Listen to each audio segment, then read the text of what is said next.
scenario where, with 3 games to go, they had to ask the FA to sanction an emergency loan deal to bring in a goalkeeper. Swindon Town's Jimmy Glass arrived at the club. His efforts in his first 2 games earned the Cumbrians 2 draws. Those vital points meant that Carlisle went into their final game of the Division 3 season, now League 2, needing to beat mid-table Plymouth Argyle in front of their own fans and hope their relegation rival Scarborough didn't win against Peterborough at home. The game at the McCain Stadium finished 1-1, and with the same scoreline at Brunton Park deep into injury time, Scarborough's fans invaded the pitch en masse, believing their Football League status was secure, convinced they'd done enough to stay up. However, there'd be one more plot twist. Carlisle won a corner in the dying seconds, and up came Jimmy Glass. In one of those you couldn't make it up moments, Glass scored from a rebounded header and was promptly swamped by teammates and thousands of fans who quite simply couldn't believe what they'd just witnessed. As for Jimmy Glass, he became an overnight celebrity, but he never played for Carlisle again, and his playing career never really kicked on after that defining moment. He took on various jobs outside of football before finding his way back into the sport as player liaison officer at Eddie Howe's Bournemouth, and most recently the general manager at non-league Wimborne. Not the fairy tale ending to one of the most Hollywood moments in football, but the name Jimmy Glass will live on forever as the scorer of that goal, arguably the most important in any club's history.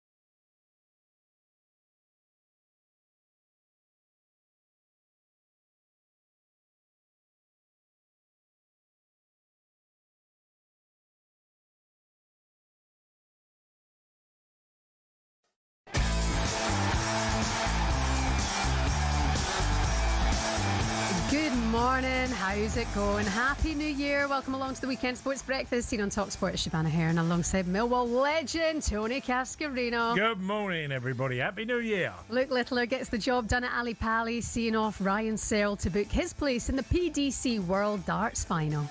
Double top for the match for Luke Littler. There it is. Inevitable. Incredible. Unstoppable. That's Luke Littler. Some man for one man. He's going to go head-to-head against Jan van Veen in a mouth-watering showdown. Live commentary of that on talkSPORT from 8 o'clock tonight. You will not want to miss it. And we'll have more on Enzo Maresca's shocking departure from Stamford Bridge ahead of Arsenal.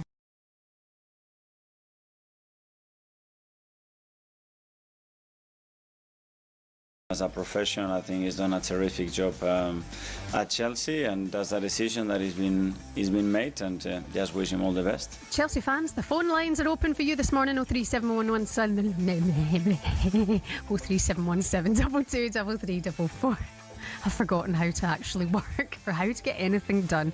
What do you make of Maresca's sudden exit? Villa take on Forest at lunchtime. Unai Emery insisting his side have put the Arsenal loss behind them.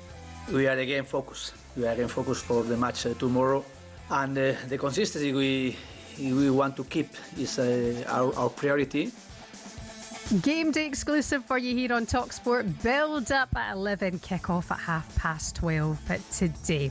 You're listening to the Weekend Breakfast here on talkSPORT. Good morning, Happy New Year. Probably submit that for an award entry or something. You're not in Dubai now. Yeah, I know. Come on, tell us your day. Your trip in Dubai over Christmas, but tell us your day. Was it down by the beach? Yeah, it was. Yeah, it was. It was lovely. Really, really nice. I mean, the weather obviously brilliant. Makes a difference, doesn't it? But glad to be back. Glad to be rested and looking forward to a positive new year with you. I really am. I can't wait to get stuck. Yeah, no, I'm looking.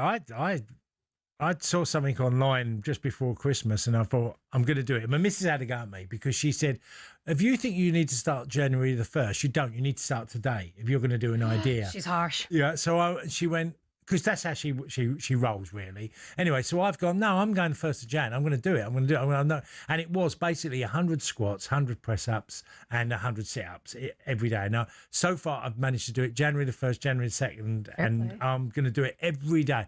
I'm aching like I'd done a pre-season back 25 years ago. You've got DOMs. Honestly, my stomach, it literally, I mean, because the stomach, you use it a lot for press-ups. Yeah. And I find the press-ups the hardest. Squats, I'm okay with. Bit of a sore right knee. Press-ups, really hard. And sit-ups, easy. But my belly hurts more from the press-ups because you can tense your stomach muscles. And then doing the stairs and stuff like that. I feel like the Tim Mats. Yeah. But I got through it. Do you know what? Good for you for getting up and doing it, because that's what I do love about New Year, is that it's the chance to just wipe the slate and start clean. Most of it is drink related, isn't it? Most people go around the drink road. I'm doing dry Jan. Yeah, exactly. Dry Jan. Most people do. I mean, I've been up to my eyeballs in rosy wine for about 3 weeks straight. So that is it. Like, clean slate. I'm training for the marathon. Get your arse in shape. You literally guzzling wine. Yeah, monkey. Honestly, I just need to, and I feel like I'm ready to cut out. Yeah. No, I was preparing myself for it mentally, just going, I'm going to do it. I'm going to try and do every day of January and see if I can do it.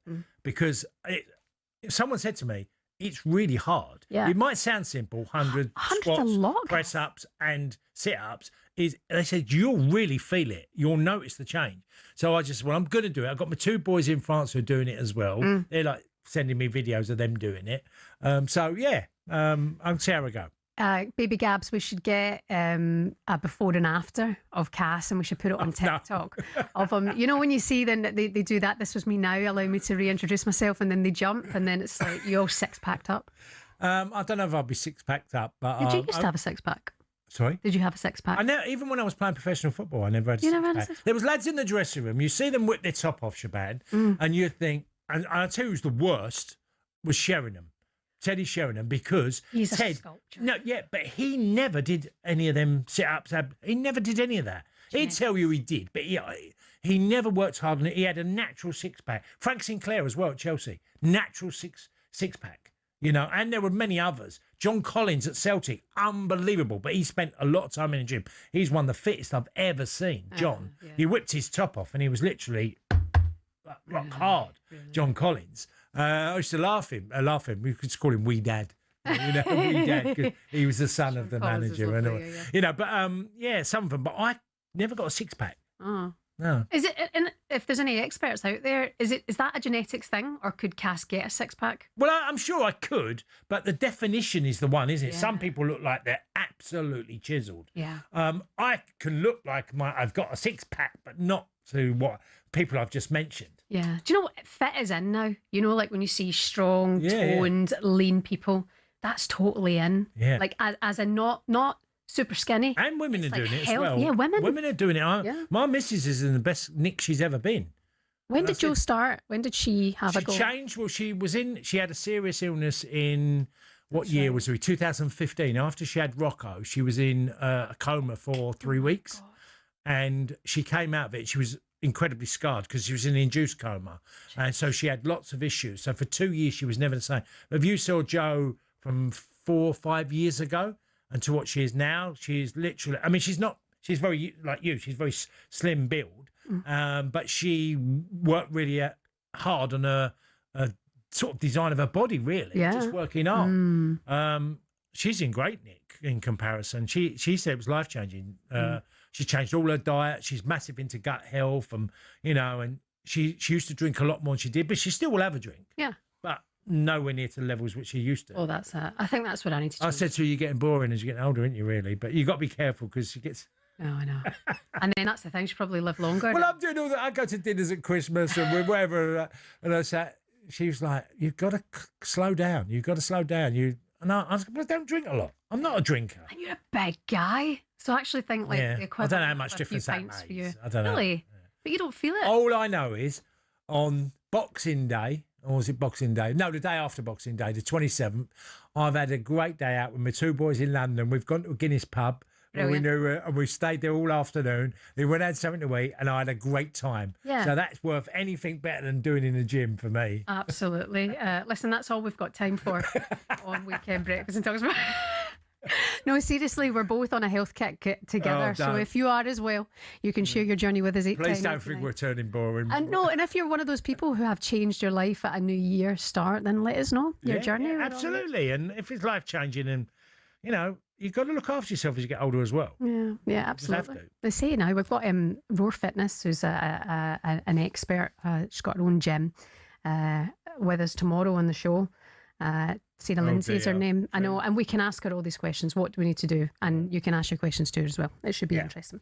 And listen, we'll give you the weekend off. You can start on Monday. We won't judge you for that. We should focus on what happened midweek in the Premier League cast. It's hard to even know what day it is at this time of year, but the big result being, of course, Arsenal thrashing Villa 4-1. Did you see that coming? Yeah, well, look, Villa have done amazing as in turning games around. They've had some big turnarounds, the way they've played. If you take them when they played Chelsea and they were 1-0 down, they didn't play particularly well, and Morgan Rogers contributed to the outcome of them winning at the Bridge. And they've done that a few times, Villa. I thought first half they were okay. They managed to keep in the game against Arsenal. But once Arsenal opened them up and they did it again and again, I'm not going to criticise anything that Unai Emery has done because it's been an amazing run. You just get back on the bike again and try and start again, set another goal. They've been amazing for the last 6 weeks, 2 months, Villa, and done brilliantly since the start of the season. So did I see it coming? Arsenal, a good side, they can really punish you. Yep. They just have got so many good players in their team. And, so just move on. Let's move on. Go. Hey, wasn't do you know the result of the week that really got me? I thought they were brilliant was Sunderland against Man City. Sunderland are brilliant. 7th at Christmas Castle. Have you ever said to me, Shebahn, last season I watched them in the playoffs against Coventry and then against Sheffield United, and that team was nowhere near ready for the Premier League. The recruitment they've done in the summer is the best I've ever seen from any team getting promoted. Because so many of them, and having players going to the AFCON and injuries to players like Dan Ballard, that team were relentless against City. I thought they were superb. And they had to be, because they stopped City in the game so many times in dangerous situations, because City have got so many talented players. It was a lesson for, if you had said to me, recruitment that has been that memorable, I can't think of a team that's got that many players right in them numbers, because they spent a lot of money and they brought a lot of bodies in. But what they've done at the club, absolutely, to the recruitment team, to the manager, the players, it's been an exceptional job. I mean, a point behind Manchester United and a point behind Chelsea. I mean, the table does not lie. I saw them win at Chelsea. Fair play. And I came out and I did a piece on it. I said, this team ain't going down. Yeah. When they won 2-1 there, I was like, there's no way this team will get relegated. Their work rate across the pitch in every position was exceptional. Leeds doing bits as well, nicking points off likewise. Liverpool. Obviously, Manchester City dropping points in the week as well, as it did Spurs. And then Chelsea dropped points to Bournemouth. That game ended up 2-2. It proved to be the last game for Enzo Maresca. We'll have more on that next. You're listening to the Weekend Sports Breakfast on talkSPORT Morning.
and welcome to talkSPORT Goals. Been taking you through what should be another busy day of football.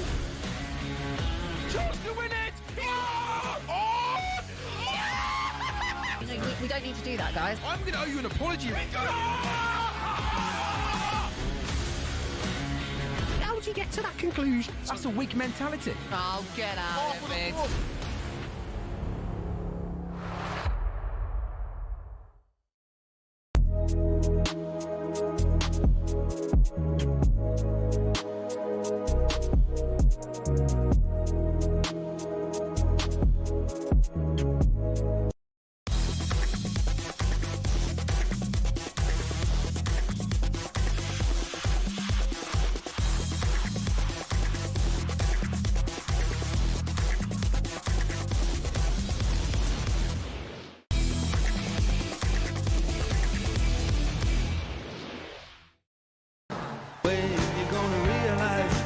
Just that the time was wrong, Juliet.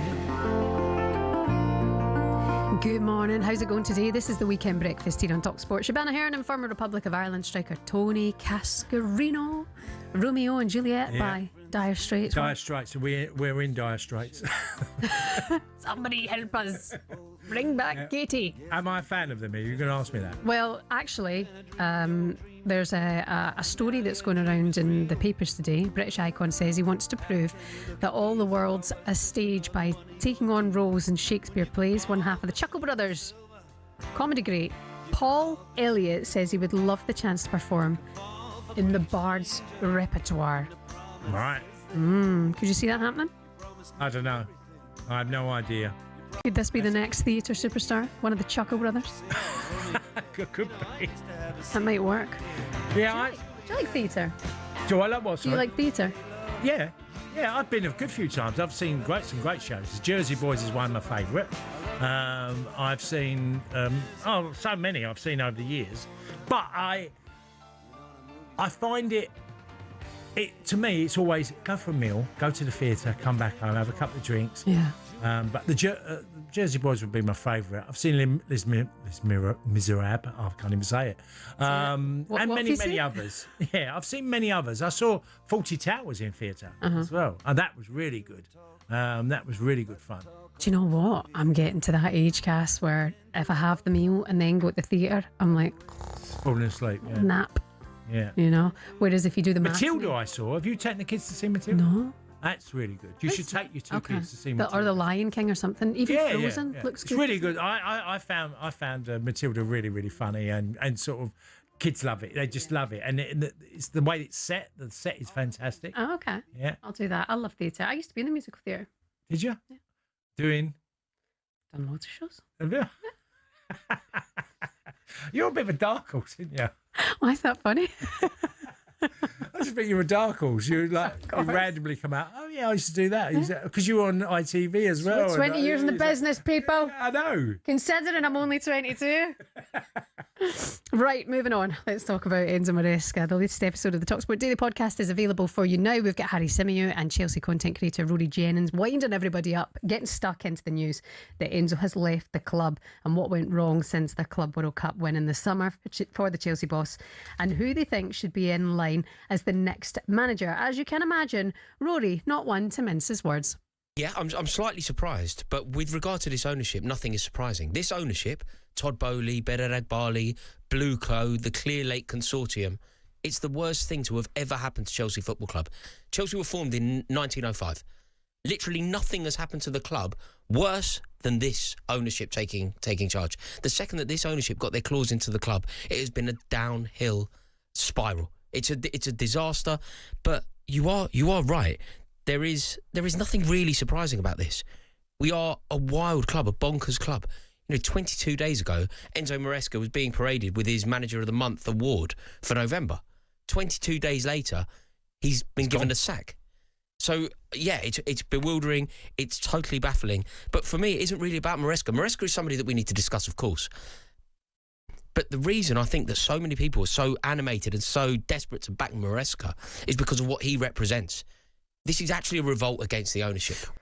Rory Jennings there. Cass, you were with Jeff Stelling on Weekday Breakfast earlier on this week, and you said that you thought he'd be gone by the end of the season or for next season. But did you expect this? Like a New Year's No, Day? of course I didn't. No, I'd be lying if I did. I knew that, I knew there was going to be a problem because of his statement a few weeks back. That statement, I've got it in front of me because I thought it was a nail in the coffin. Right. And this is what he said. He said, since I joined the club, the last 48 hours have been the worst because many people didn't support us. Worst 48 hours since I joined the club because people didn't support me and the team. And when asked by journalists, you know, what did he mean internally? And he replied, in general, but before clarifying, he was asked if he was aimed at the fans or the media. I love the fans and we are very happy with the... I love the fans and we're very happy with the fans. Didn't answer the media. But basically, it was such a vague statement to make because you're basically calling out people upstairs. Yeah. They might be saying, we've supported you in every way since the start of summer. We've given you these players of all different levels. You know, people like Garnacho coming into the football club, and they got Neto the year before. And many, you can go through the list, is endless at Chelsea. I've done loads of business. But the fact that he was so vague on, you know, why it was the worst 48 hours, I thought was open a can of worms for him. Mm. You know, and Rory there said something that's quite interesting, how bonkers Chelsea is a football club. That goes back to the 70s. You know, they were the Kings Road boys. That was that football club. It was a crazy club then. It was a crazy club when I was there in the 80s with Ken Bates as the chairman. It was a mad club. I've always said many times, and we had a chat before you went away, you know, about Chelsea and how funny and crazy things that were going on in the club. It's a bonkers club. It just is. Abramovich, you know, all what he brought to the table, what did he do? Spend huge amounts of money, but transform the football club like no other. You know, that era of Abramovich. So it's been a crazy club, I would say, for plus 50 years. But the ownership did change. So do you blame the current ownership now? Or was Enzo just not good enough in the end? They had a new idea. The new idea was to create a conveyor belt of ins and outs of football clubs, spend lots of money, bring in talent of certain ages, and also get partnerships across. Like Blueco, as Rory said, Blueco is part of Strasbourg and Chelsea. This, you know... it's basically a company that runs the football club. So it's a conveyor belt in every way. So Chelsea are always moving. They're selling hotels. They're selling something. Yeah. You know, they're always doing something, Chelsea. You've got a hotel in Dubai. I just saw that when I was there. They're doing incredible stuff, but they're not being successful as in, well, you could say they won the Club World Cup. But Maresca was doomed for me because of what he said a couple of weeks ago. Results of late, just take the last few results. Newcastle 2-2. First half, absolutely useless at Chelsea were. They got blown away by Newcastle. Were fortunate to get a point, although they turned it around the second half. They had a blatant penalty, Newcastle. It should have been given. It wasn't. Then they had Villa, which they were brilliant in the first half, Chelsea. Second half, non-existent. Changes by the manager that affected the team, made them worse. And then you take the 2-2 against Bournemouth. All these performances have been typical of their season. I've said for a year and a half, Chelsea are not a complete team for two reasons. One is they don't have the experienced players to guide and nurture these younger players. And the second one is they're never a team that keep that foot on the pedal all the game. They don't. They have periods of games where for 45 minutes, like they were against Villa, brilliant. Second half, completely been turned around in a football match. It falls on the manager. Well, turns now to Liam Rosenior. He's the leading candidate to get the job at Stamford Bridge. We're going to touch on that very, very soon. You're listening to the Weekend Breakfast here on talkSPORT. Here's what's coming up for you on talkSPORT today. After us, Max Rushton and Charlie Baker bringing you the warm-up from 9 o'clock. And then it's Game Day exclusive at 11. We've got Adrian Durham out at Villa Park for Villa against Forest for your lunchtime special today. He is with you at 2:30, going all around the grounds for the AFL. Game Day phone in at 5:30. Jamie O'Hara and Jason Cundy taking all of your calls, and then it's commentary of the PDC World Darts Championship final from 8 o'clock, presented by the one, the only Ian Danton. A full day packed for you here on talkSPORT. Download the talkSPORT app. You can take us anywhere with you if you've got plans. It's free now to download. Treat yourself this new year. This is the Weekend Breakfast here on talkSPORT. Coming up next, we'll get into the movers and the shakers in the transfer window. Good morning.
Very good morning to you. It's the weekend breakfast here on talkSPORT. Shebahn Aherne and former Chelsea striker Tony Cascarino. Some of you know the headlines you're waking up to this morning. Luke Littler into his third successive PDC World Darts Championship final. He's going to face Gian van Veen live on talkSPORT from 8 o'clock tonight. That should be good.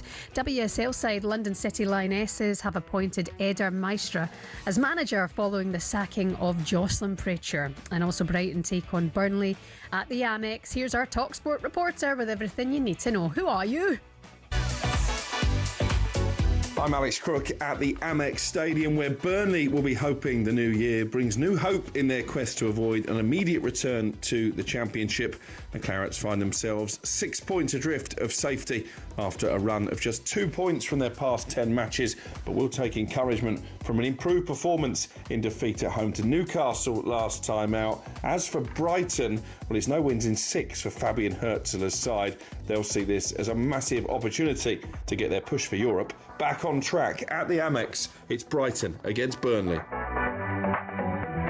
Lovely jubbly. You'll hear from Crookie across the day covering that game. Do you think maybe Burnley cause an upset on the road today? Oh, I don't think so. What is? Look, Brighton haven't won a game, and nor have Burnley in December. So I know we're into January. So both teams are between them. They've played 12 games, and not one of them had a victory. And November, Burnley haven't won in November also. So they've gone 2 months without a win, Burnley. So it's a toughie. But no, I think Brighton will win this, even though Brighton's form has been a bit iffy, to say the least, because we expect so much of Brighton to turn up and get big results. They're a capable team. Yeah. But I think it's a tough one for Burnley. Absolutely. It is. All the updates coming for you on GameDay Live here on talkSPORT. Good morning to Craig in Windsor. He said, nice to hear Arsenal getting some love this morning. We battered Villa second half, and it's a statement win for us. On the subject of getting fit this new year, good morning to Harvey. The Fulham fan, he said, morning guys, happy new year. I had a 6-pack when I was younger. Now I've got a party of 7. I've got one of those too. I do. Oh, no. These 6-packs, they're just, would be nice. But when you get to a certain age, and look, you have no... The modern world allows people of certain ages to do all these things to improve their life and prolong a life, don't they? The more money you've got to invest in those things, would help. Well, but even the vitamins you buy. Yeah, multivits and all. Some of the... I take certain tablets. What do you take? I take a thyroid tablet. You've got an underactive thyroid? Yeah, I've got an underactive. No, I didn't know this. Yeah. Well, but I used to take a certain drug that was prescribed by the doctor, but now I take a much more natural one, and I feel a lot better on it. Tell me what it is, because my mum and sister are all I was just called a thyroid. I'd have to show you the... All right, fine. But it's literally comes in a pack, and it's just got thyroid tablet. It's a natural one. Oh. And I actually feel much better on it. Oh. And I was taking a drug called levothyroxine, which was... mum's on thyroxine. Yeah, and it didn't work well for me. And people will say, if anyone in the medical will say, well, you might have got the dosage wrong. Mm-hmm. But I took all difference, and I just didn't feel right on it. So I went a natural route, and I feel much better on it. Fair play. Having an underactive thyroid and getting up on the weekend at 4 a.m. Probably. Yeah, I've got an overactive brain though. Yeah, this is true. Let's focus on the transfer window. 3 days into the window, it's already been pretty exciting, hasn't it? Especially in the Premier League. Pascal Gross has returned to Brighton from Dortmund for less than £2 million. Man City needing completion of Antoine Semenyo from Bournemouth as well. There's a lot of eyes on that. And Brennan Johnson has gone to Crystal Palace for 35 million, a record fee for them. This is a good move for Johnson. Did it surprise you? Well, he'd been left out by Thomas Frank in a number of games, and he'd struggled to find his feet. And look, the Palace system would suit Brennan Johnson, you'd like to think, because he can be a wing back, you know, and Ismail Assar is away at the moment, so he's not available and probably challenging for that shirt. But Brennan Johnson can play left and right, so he's a wing back. And the way that system works at Palace is that their wing backs are the most creative generally. So I can see why they paid a record fee for him, and he's got a decent goal record. So, and he needs to reboot his career. Yeah. He needs to, because he sort of fell down the pecking order at Spurs. That happens at football clubs. And if you're not playing and you need to play and there's a move on, and fair play. Look, Palace, over the years, they broke their own record. Palace's record for years was Benteke, I think, Christian Benteke, for years. And I used to think, is Palace ever going to... We know when all clubs are breaking their records and spending and how much they spend a year. Palace have always been really prudent, but their record for Benteke goes back quite a long way. Really? I mean, when he signed, I think it was him who was the record buy for them for a number of years. So, yeah, they broke that. Fair play to Palace. Yeah, Palace fans, I'm sure you'll be feeling happy about Brennan Johnson to the club. 81089. You can let us know your thoughts. talkSPORT understand that MLS side Charlotte FC are prepared to offer Harvey Elliott an escape route from his nightmare loan spell at Aston Villa. We can hear now from Villa manager Unai Emery and how he feels about this ahead of the match against Forest. The Villa manager gave his insight on this situation. Yeah, we have the issue. The Harvey Elliott issue, you have it. Again, I am respecting all I can, because he's a very good professional, very good guy, very respectful guy. But the situation he has with us is something I must take a decision, but trying to damage as less as possible the player, because he's a very good player. He's a very good person, and he deserves the best for him. But I don't fancy him. It hasn't worked out. And this happens in football a lot. You know, it can look like a really clever transfer. Harvey needed to leave Liverpool to get more football, play more games, minutes week in, week out, and that hasn't happened at Villa. So it's just, no, sorry, son. He'll find a career. He's a very good footballer. I've always loved his tenacity as a player, Harvey Elliott. He's a good technical footballer. For whatever reason, I don't know why it's not worked. Maybe it's a big wrench for him to have left Liverpool and he's found it difficult to settle. Some players don't settle particularly well. So I'm sure he'll find somewhere. MLS, though, do you not think he's still good enough, you know, for the Premier League? Still young enough, or is it one of those situations? Well, he's good enough for the Premier League. It's just that when you go away on a move and it doesn't work out, you can become flavour of the month, can't you? Yeah. But it can work in the reverse as well, that one bad move can hit you hard. It's like a manager getting a job. He's done brilliantly well somewhere, gets a job and it fails, and people are, he's not so hot now. You know, so you've just got to trust in your ability, keep going, and you will find a place. And whether it's in the MLS, I think it's probably a tad too early. But for him, it might be an exciting challenge for him. Yeah. How do you feel about Raheem Sterling leaving Chelsea potentially? talkSPORT understands that West Ham are interested in Sterling from Chelsea in January. He hasn't played at all since May, having been exiled by Enzo Maresca. It's a gamble that, I mean, Raheem's what, 31 now? Is he 31? He must be 31. He can't be, I don't think he's 32 yet. So you'd still like to think he's got something in there. And maybe 31. A point to prove. Is he 31? Yeah. Yeah. So maybe he's got a point to prove. And it's one of them. It's the Harry Redknapp scenario where Harry always found one of his brilliant things he always did in football. He could reignite a football career. Harry was great at that. And, you know, you've seen Patrick Bamford at Sheffield United come back into... He hadn't played for a year and a half. Yeah. You know, he's playing, OK, it's Championship. But if West Ham can get a tune out of him and they get him off the Chelsea books and somehow the desire and hunger in Raheem Sterling can do something for West Ham, it'd make a massive difference. Do you think he's got that desire and hunger? Look, you never know. You never know. But surely he wants to play football. And it weren't so long ago he was a really top player. I know. It weren't that long ago. Now, if he's lost half a yard, would it have affected him? Probably. I think the Arsenal debacle hurt him badly. Really didn't play well there. And then come back, he's come back and he's not wanted. And that hurts him. I've been in a position of not being wanted at a football club. But you can get reignited by a move. Yeah, West It happened to me with Marseille. I went to Marseille at 32. I was literally 32 when I joined. And I remember thinking, this is the last roll of dice for me. I've got to make it work. Now, going across London and having an opportunity to play Premier League football and given that chance, I'd like to think Raheem's still got the hunger in him. He's proved since he was a kid. He was a 17-year-old at Liverpool. And before, when he was, I think it was QPR and, as a young lad, he's got a lot in there. He's got a lot of knowledge and ability.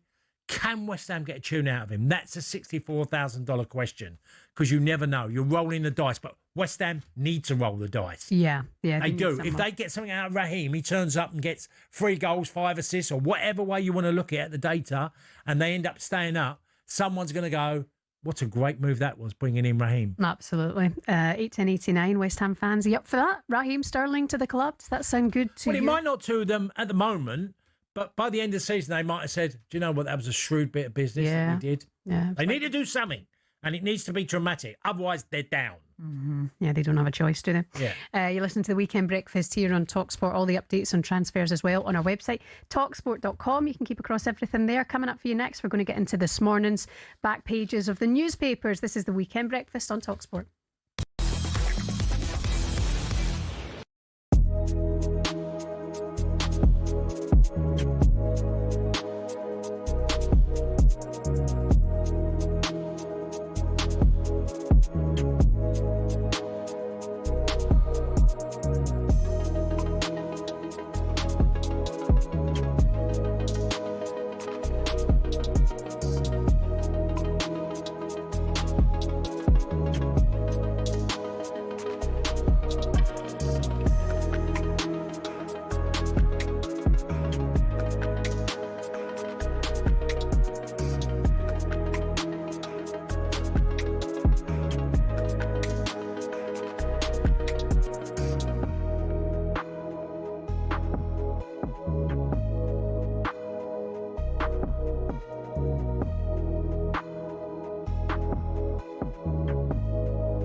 Hello and welcome to talkSPORT Goals. We're taking you through what should be another busy day of football. Chance to win it! We don't need to do that, guys. I'm going to owe you an apology. How would you get to that conclusion? That's a weak mentality. Oh, get out of it.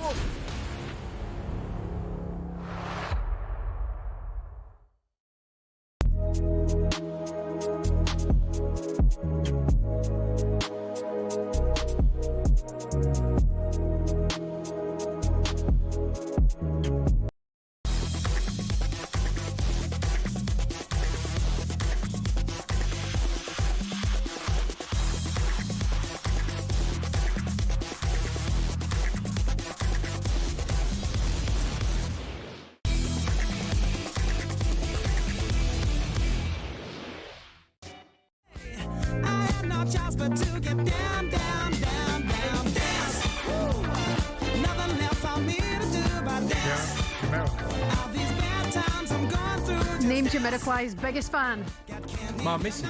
Oh, really? I thought it was Ray Parlour. Yeah, she's seen them loads of times. I sat next to him in a restaurant in Ibiza. Yeah. I had no idea. Someone was like, that's Jamiroquai. Was that who?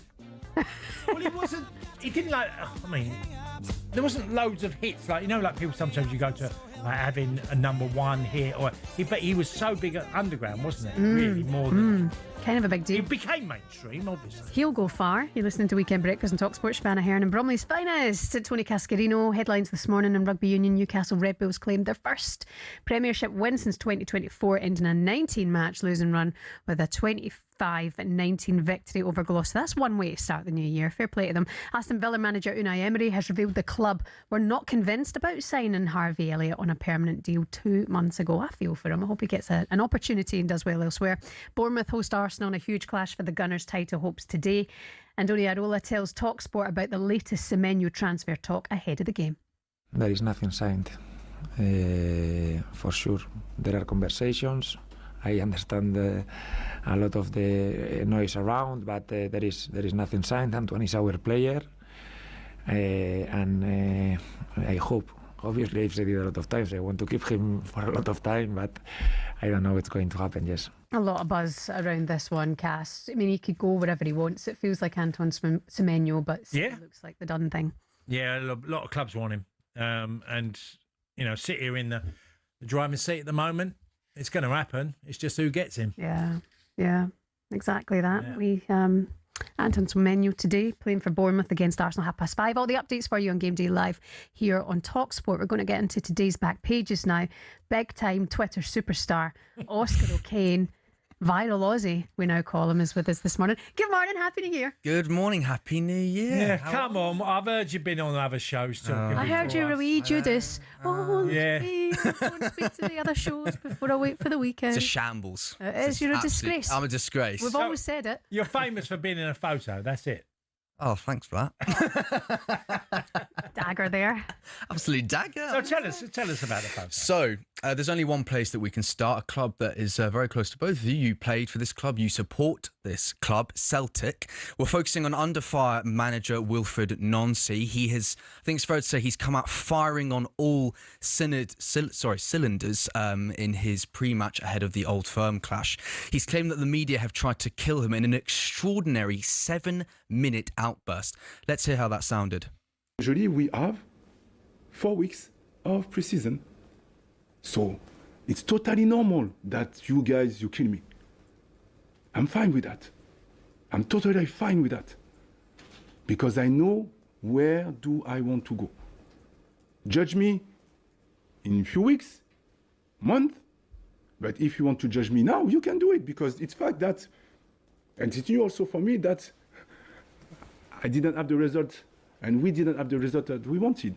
It's a fact. I cannot deny that. Big Wilfried there. So basically what I have to ask you is, I mean, a 7-minute outburst, I think, is probably not very typical from most managers, really. I wanted to get both of your opinions on this. I mean, do you think that kind of emotional reaction will help or hinder his relationship with Celtics fans, especially against, I think if we're being honest, the biggest game of his managerial career so far at Celtic? Well, yeah, I mean, it doesn't... Look, I was at Celtic and I didn't score. It took me a few games to not, and the criticism came really quick. And rightly so. If you were bought for a record fee and then you struggle and it doesn't quite work out, people will say it's not been a great signing. And it's the same with a manager. If you don't get results and you don't get them early and you're at a club that's expected to win and challenge for the SPL, at least say challenge, win normally, and you get beat by Motherwell away, and you've had other results in the St Mirren Cup final, and you know, 7 games and 2 wins? Is that right? Would that be right? You know, that is never going to be okay at Celtic. I can tell you that's just so short of what's expected. And he said he hasn't had a pre-season. Yeah, that's fair enough. But did you, when you said you got to the club and you went, by the way, it's going to be a struggle at the moment because we haven't had a pre-season, we're going to drop points. And Martin O'Neill didn't have a pre-season. Exactly. Either. So you're basically, that is just not going to work. Oh, look, I always say, when you lose games, whether you're a player, whether you're a manager, whatever you say, it just goes under the bridge. It just passes because you're not going to make a logical argument because you're losing games. Mm-hmm. And we will judge you based on what we've seen. You know, fans are allowed to you do have that. to. You can't go, we can't do our job and go, well, I'm not going to judge him today because what I saw wasn't very good, but I'm going to give him time. I'm not going to say anything at the moment. We can't do that. It would be unfair tomorrow. The only thing is that the problem has been there at Celtic all season. It's not just been Wilfried Nancy arriving at the club. It's not just been him. There's been problems all season. Only thing is that he's got players, some of them who you can tell whose heads are out the door, you know, now. And also, I don't think they completely understand the job at hand with Nancy as well. It feels like there's a lot. Well, Brendan left for a reason. Yeah. You know. I don't think Brendan was back, therefore I would see that as a different thing. You know, Brendan does his job. I mean, only it felt like yesterday, that decent performance in the Champions League against Bayern Munich. Yeah. And they go on to win the league title again. And he's not back, so he feels let down for other reasons. I would assume that's what's happened there, right? He felt that there was something with the board, but with Nancy, I look and go, I don't think you and your players have quite communicating yet. They saw players in the summer as well, didn't they? Which hurt the club badly. But I mean, the Motherwell game, I mean, shocking. Yeah. You know, some dreadful performances from Celtic. So you go into an Old Firm today. One thing that I would say from watching that press conference and listening to the whole 7 minutes, I go, all right, one more time then, we'll all get behind you. Yeah, and they will. You said you'd die for this club. He said that in that press conference, I would die for this club. And I'm like, okay then, let's go, because this is the Old Firm. There's no time for dilly-dallying today, Wilfried. There's no time for it. You have to go into battle. And if he can get a great tune and a great performance from those players, then yes, the tide may turn for him. But at the moment, he's right to be under scrutiny because it's been, I nearly said a bad word, it's been bad. Yeah. You know? It's really interesting that you say that. I was actually looking at a bit of online, like, social media reaction to Celtic fans. They're very split about this. Some look at this rant from him as saying he's showing passion, he's showing that he does care about the club, he's coming out, you know, he's going kind of all guns blazing. Others are saying that rant is sort of a sign of him losing control, really. So it's like I said, you're not going to make words work, are you? Yeah. What is sure today, if you went on social media tomorrow and Rangers win 3-0 or 2-0 or win the game and Celtic are poor, it will go from a divide to an absolute certainty that he's in serious trouble. I think if that happens, he has to go. We'll see where we are tomorrow. I don't think it's working. You want him to succeed. My God, it's tough. You know, sometimes in life, you go into, whether you're a footballer, whether you're an actor, you go into a role or a performance that you know it's on you. If it doesn't work and you don't play well or don't do whatever you're meant to be doing well, someone's going to go, no, we've got to look for someone else. Yeah. And I've gone into games knowing that I'm fighting for a contract. Should the board back him, or are they waiting, do you think, for the Old Firm? You know, I mean, obviously we brought in I'd like to think they know already Julian. The answer. I mean, he's going to have to go on an amazing run, and performances are included in that club like Celtic in the SPL.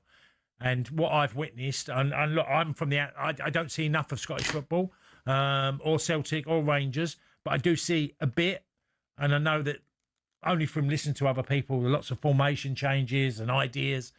The bottom line is, if you don't play well, when I saw them play in the Champions League, I saw the game against Roma, and I got to say, yes, it was Roma, and they're, you know, Europa team, sorry, and they were poor. Celtic were really poor on the night.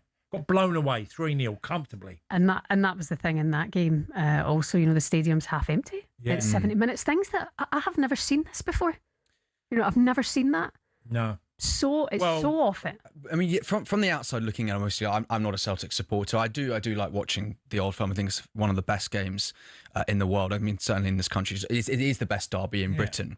There seems to be a disconnect between the fans, the manager, and the board. Obviously, Peter Lawwell, you know, he resigned last month. So I think one of the biggest things, I mean, is he really to blame for all of this? I mean, I mean, I feel like he is shouldering quite a lot of that responsibility and that burden of. I mean, in terms of what he feels that the media are having a huge go at him, but is the blame really all at his door? No, it's not all at his door. But when your team crosses the white line, now you come under scrutiny as a manager. What you do and how your team plays, and when you get beat like Shebahn says at Motherwell and how bad it was, and you can't defend that. Yeah. You have to own that. Which he said it has been bad. He said himself it's been bad. That falls on him. You want those players to put on that Celtic top and play for that badge. His players aren't doing that. A number of them aren't doing that. You know, they're not performing the way. We have to see that today. And if we see that today and even come away, you know, with a defeat, touch wood, you know, it is poor for them. But at least we want to see them inspired in a performance. I'm not seeing that. You know, I feel like there's a huge disconnect between him and the players, and that is on him. You know, that's not on the board. That's on him. You know, if we beat Rangers, I'll be delighted for him. I really will be, because it'll mean a lot. Yeah. You know, so I'm behind Wilfried Nancy today. I really am. I think the Celtic fans have to be there for him in the stadium today and support the club. But I can see why fans are looking and going, holy Jesus wept, what on earth is going on? Oscar, go get your teddy bear. How is your teddy bear? He's so good, man. He's great. You need New Year, get rid of that Thanks thing. for checking in on him. Right, yeah. Kevin the teddy bear's got to go. You're a grown man now, big boy. Okay. You listen to the Weekend Breakfast here on talkSPORT. Coming up next, we'll get more in the transfer window, this time from an EFL perspective. Good morning.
Let's be honest, we've all found ourselves raging at a referee's decision at some stage.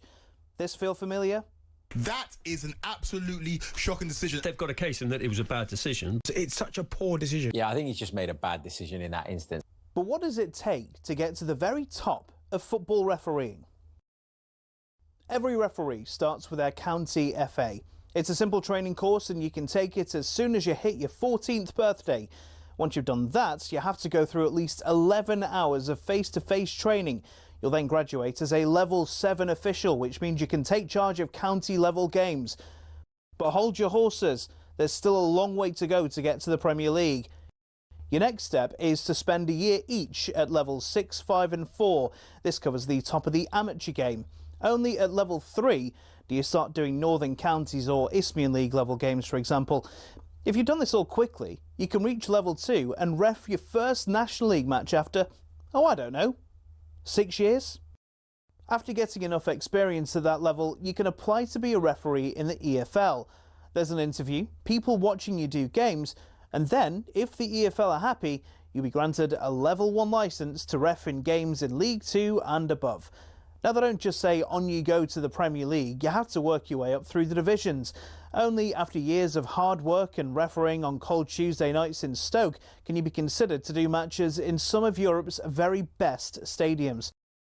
Now, who was the youngest to reach the very top? It was actually Michael Oliver. He refed his first Premier League match in 2010 at the tender age of just 25. So if you want to follow in his footsteps, crack on. It'll only take you roughly a decade, thousands of hours of work and an incredibly thick skin. In total, there are 37,000 registered referees across England, but the PGMOL has only deemed 21 good enough for the top flight. That means there's not even a 1 in 1,000 chance you'll even make it in. Obviously, referees can make mistakes, but when you think about it, having a go at them is kind of like slating a brain surgeon.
Good morning, people. How are you? Welcome along to the Weekend Breakfast on talkSPORT. Shebahn Aherne and Millwall Hall of Famer Tony Cascarino. Good morning. Coming up for you, Luke Littler getting the job done at Ali Pali, seeing off Ryan Searle to book his place in the World Darts Final. Double top for the match for Luke Littler. There it is. Inevitable. Incredible. Unstoppable. That's Luke Littler. Yeah, he's going to go head-to-head against Gian van Veen tonight in a mouth-watering showdown. You can hear it all live on talkSPORT from 8 o'clock. Brighton host Burnley today. Fabian Hurtzler urging his side to turn performances into results and end their 6-match winless run. Luck won't fly to you. You have to keep pushing. You have to stay positive. You have to keep believing in your quality. And I see quality in my team. I see that they have a good understanding for each other, that there's a good group dynamic. Surely they get a win today, Cass. Surely. Well, under normal circumstances, like I said earlier, when Burnley haven't won a game for the best part of 2 months, you know, no win in November, no win in December for Burnley. Yeah, no offence, guys. Also, Chelsea fans, have your say this morning. What did you make of Enzo Maresca's sudden exit of the club? Villa take on Forest at lunchtime today. Unai Emery insisting his side have put the Arsenal defeat behind them. We are again focused. We are again focused for the match tomorrow. And the consistency we want to keep. Is our priority. And you can listen to live commentary of Villa against Forest at 12:30 today here on talkSPORT. All of the build-up from 11 o'clock. Loads on the agenda as ever. You're listening to the Weekend Sports Breakfast here on talkSPORT. Good morning. Oh no, we've heard from Jill this morning. Morning, Jill. Happy New Year. 1089 the text number. She said, message for Oscar. Oscar, ignore them. Ignore them. Take your teddy everywhere with you. Jill, this is not good advice. Let me remind you, Oscar's single as a Pringle, okay? So if he's rocking up with his teddy bear, chicks ain't going to love it. Oscar, man. Yeah. Do me a favour. But it's quite funny, though, this viral picture. So, by the way, Oscar, he went viral over Christmas because he was on his mate's balcony and then they took a picture of people on the other balcony, and then they took a picture of them, and they both shared the image, and that picture has been viewed like 8 million times. Yeah, the two people. And Oscar's in that photo. Oscar's doing full blue steel at the front of the picture, looking like a proper geezer. Why is your teddy bear not in that picture? Oh yeah, because you'd be mugged right off. They'd be like, "Who's this guy at the front of the viral picture holding his teddy bear on Christmas Eve?" Yeah. Oh, it's a cute picture though. Yeah, it's a good picture. You can see it everywhere online. Okay, let's move on now to life with Tan Kessler. We're going to be chatting later on, about the transfer window. We'll be talking about it, of course, now for the next wee while. Busy time in the Premier League, also a busy time in the EFL. How do clubs do business with twice the games and just a fraction of the budget? One man who knows all about it, former Hull executive, current Pogan Shechin executive, Tan Kessler, is with us this morning. Good morning, Tan. Happy New Year. Hi, Tan. Good morning, guys. Happy New Year, and I wish you guys a beautiful day from Poland, snowy Poland here. So tell us, Tan, I mean, look, transfers and recruitment at all different levels, especially in the EFL, have been changing enormously over the last decade or two, where, the dynamics have moved. Tell us your experience of how it worked, say, a few years back and how it's changed, because we have obviously the window in the summer and the big one in January now, which is, I don't know if it's growing or not. Some years I think it is and other years I think it's not. No, definitely. I mean, it's changing a lot in terms of the January and summer window, and also with the change of international loan spots and some FIFA regulations, clubs are becoming more reactive on January window rather than more planned and organized, and especially for EFL clubs. Obviously, its January window is very reactive, very difficult, but at the same time, comparing to summer, because you plan your business, you plan the short list, and then you have time to go through these negotiations. But January is more and more chaotic and more challenging in a way, because you only have 1 month and you compete with many other clubs and for this almost same targets. And for EFL clubs, the international loans are top loans, we call it, is crucial, especially from the players who have limited minutes or who have given limited minutes or who couldn't adapt with big expectations from the Premier League clubs coming down to EFL can be an opportunity, but at the same time, it creates a very quite dynamic market for January. And I take it it's one of those things as a job that there'll be no sleep for that month for you and those involved, trying to get these signings done and trying to strengthen the team when the congestion is just chaotic at this time of year. Yeah, and I mean it's amazing. You're in a fast lane and autobahn like in Germany. It feels that way, but also it's you have to appreciate your family. They always know the importance of that period and the ownership. In my case, back in the time, the ownership had time difference, so pretty much 17, 18 hours a day that you'd either be on the phone, you'd be calling, or you'd be getting the call, so you had to be available. So how does it affect?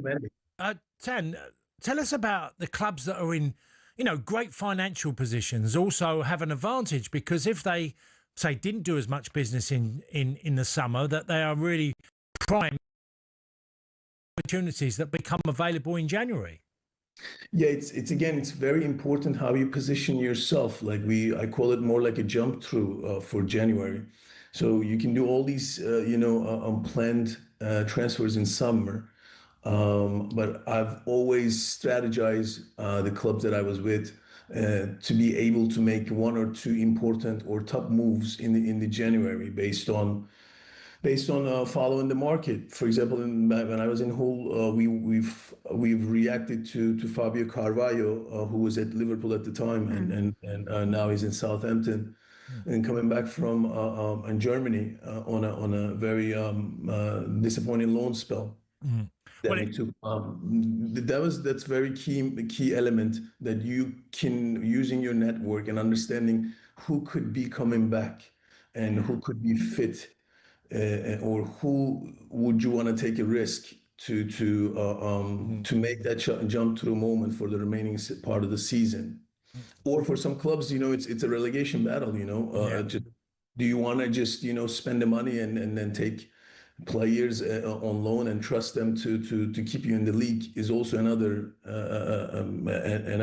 way of strategizing. Financials are crucial. If you can't afford it, obviously you're automatically ruled out from most of the top prospect players in Premier League.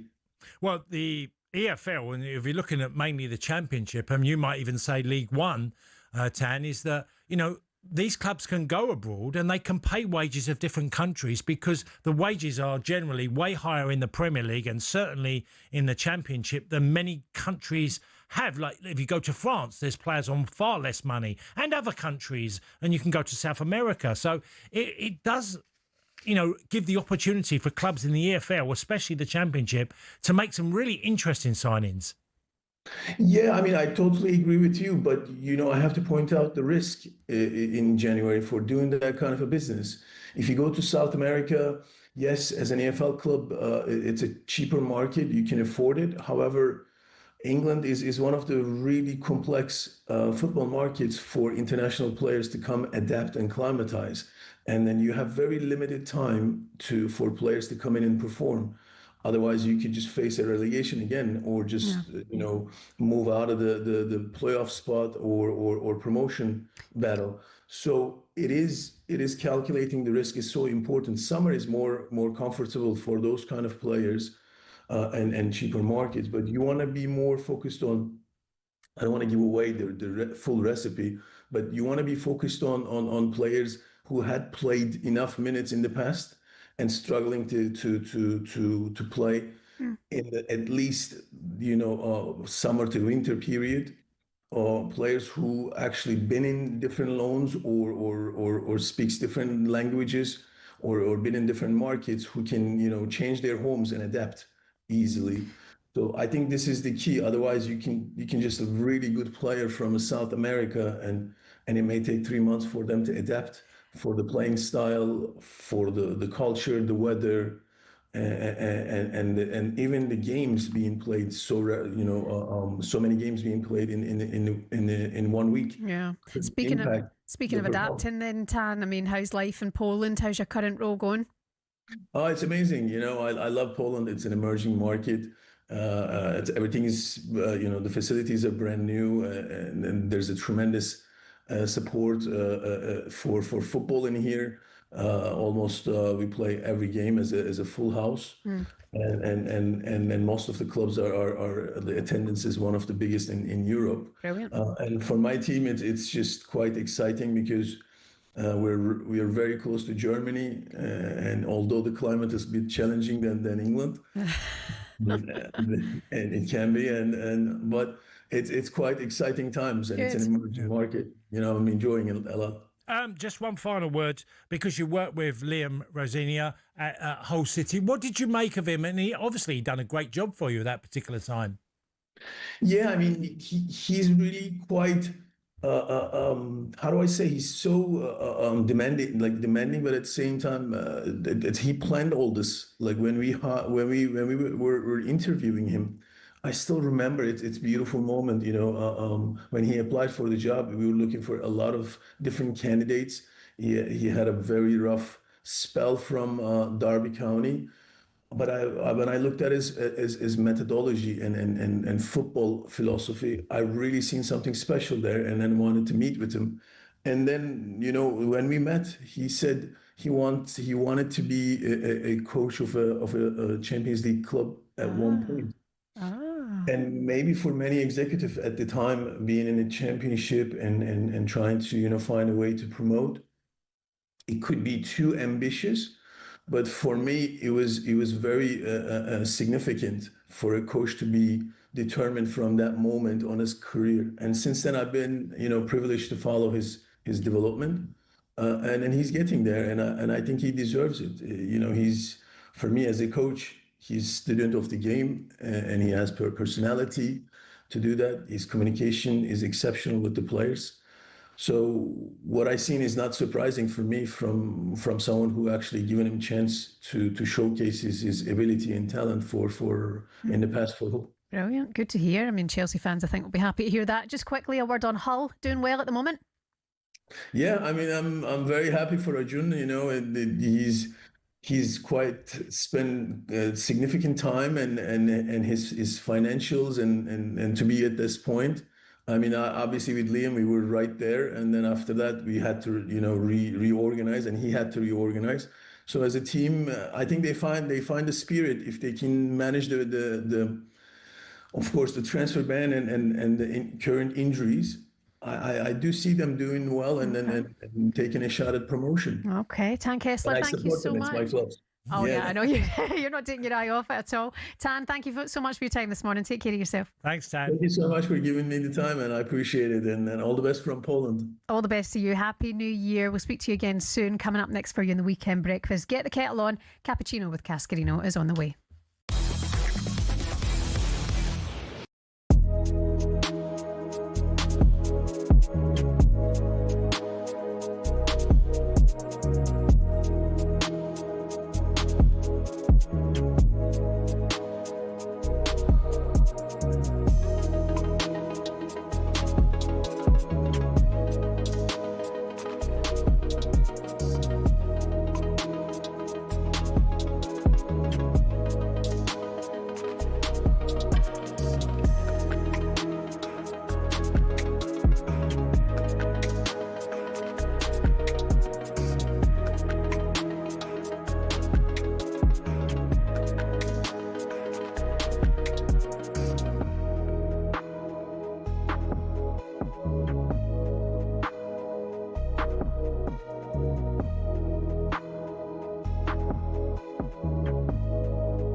Hello and welcome to talkSPORT Goals. We're taking you through what should be another busy day of football. Chance to win it! We don't need to do that, guys. I'm going to owe you an apology. How would you get to that conclusion? That's a weak mentality. Oh, get out of it.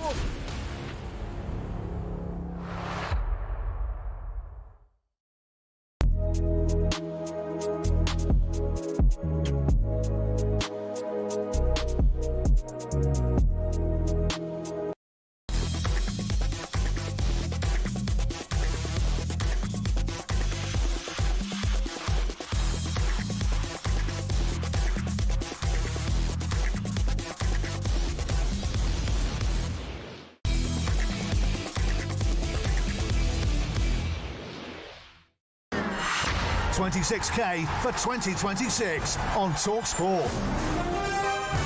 Good morning, this is the Weekend Sports Breakfast here on talkSPORT. We're live on your smart TV, we're on the YouTube channel as well. Come and join us. It's Shebahn Aherne and former Nancy striker Tony Cascarino, and we are kicking off 2026 for you with a chance to give you a massive win of 26 grand at 12 o'clock on Friday the 9th of January. We're going to be calling one lucky winner with a guaranteed payment made that day. Oh, imagine that on Friday, 26k into the bank account.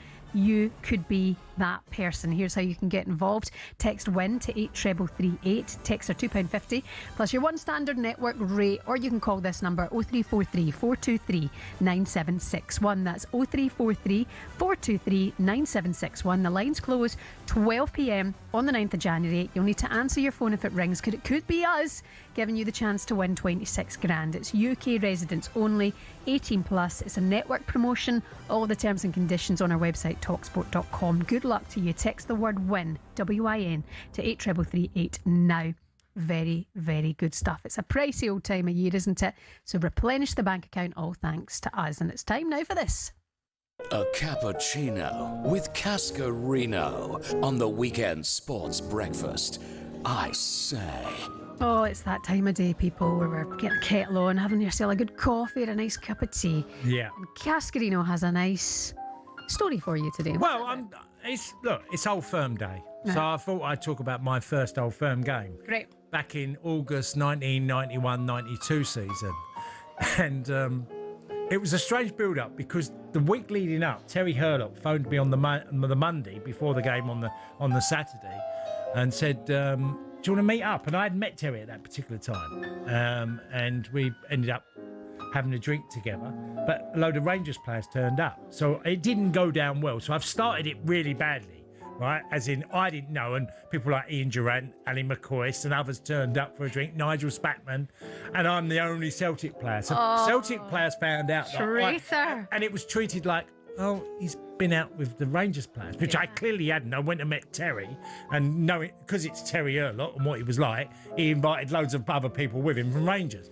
So anyway, the day of the game, I always remember this, is that the build-up was extraordinary, the intensity, and it's hard to describe one of the great derbies in world football, but it actually absolutely didn't let me down as a player and the growing public. It was an extraordinary day.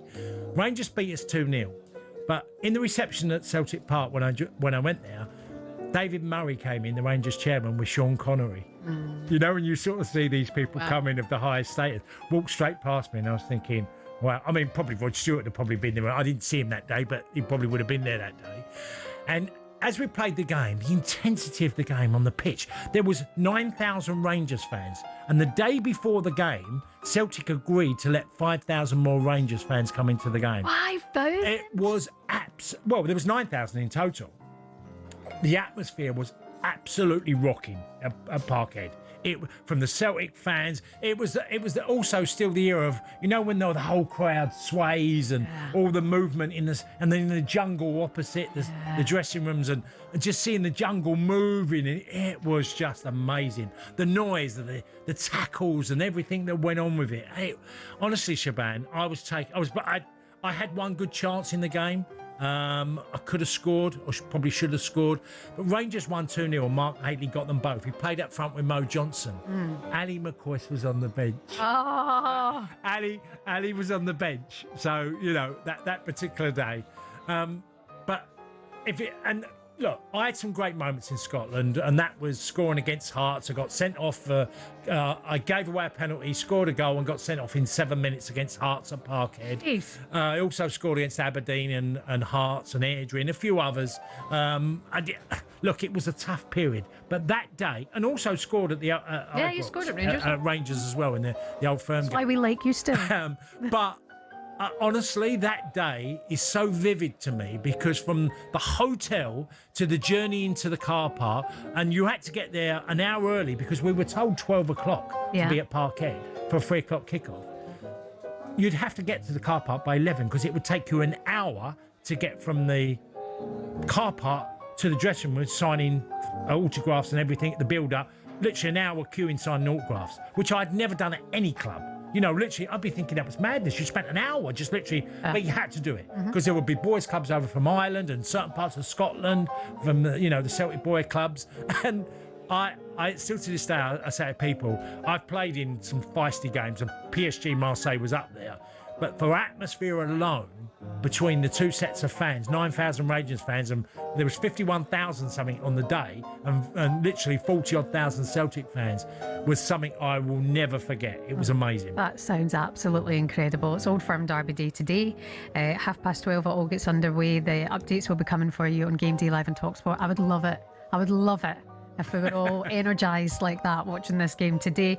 By the way, we've been sent a lovely bit of memorabilia of you at Celtic, a nice relic, a player panini card. Tony Cascarino joining Celtic as Liam Brady's first signing. Republic of Ireland's international £1.5 million move from Millwall to Aston Villa did not work out as he had hoped, and now manager Ron Atkinson was happy to let him go north for 1.1. Good in the air and good on the ground, 6'2" Cascarino is the man Brady hopes will do for Celtic what Mark Hartley did. Mark Hateley, sorry. No, I didn't do that. Mark was brilliant for Rangers, and I went there. And by the way, Mark Hateley, when he left Coventry to go to Portsmouth for £1 million, Coventry tried to buy me for 200,000, and I signed a new deal with Gillingham to stay.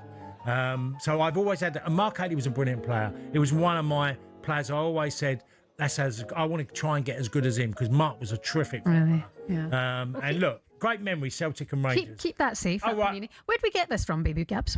Someone sent it in, I think. Oh, production got it for us. Oh, it's lovely. Okay. There you go. Keep that safe. Yeah. That's you, Good pal. days. I weren't bad looking when I was that age, was I? Do you know what? I was saying it. He's fit.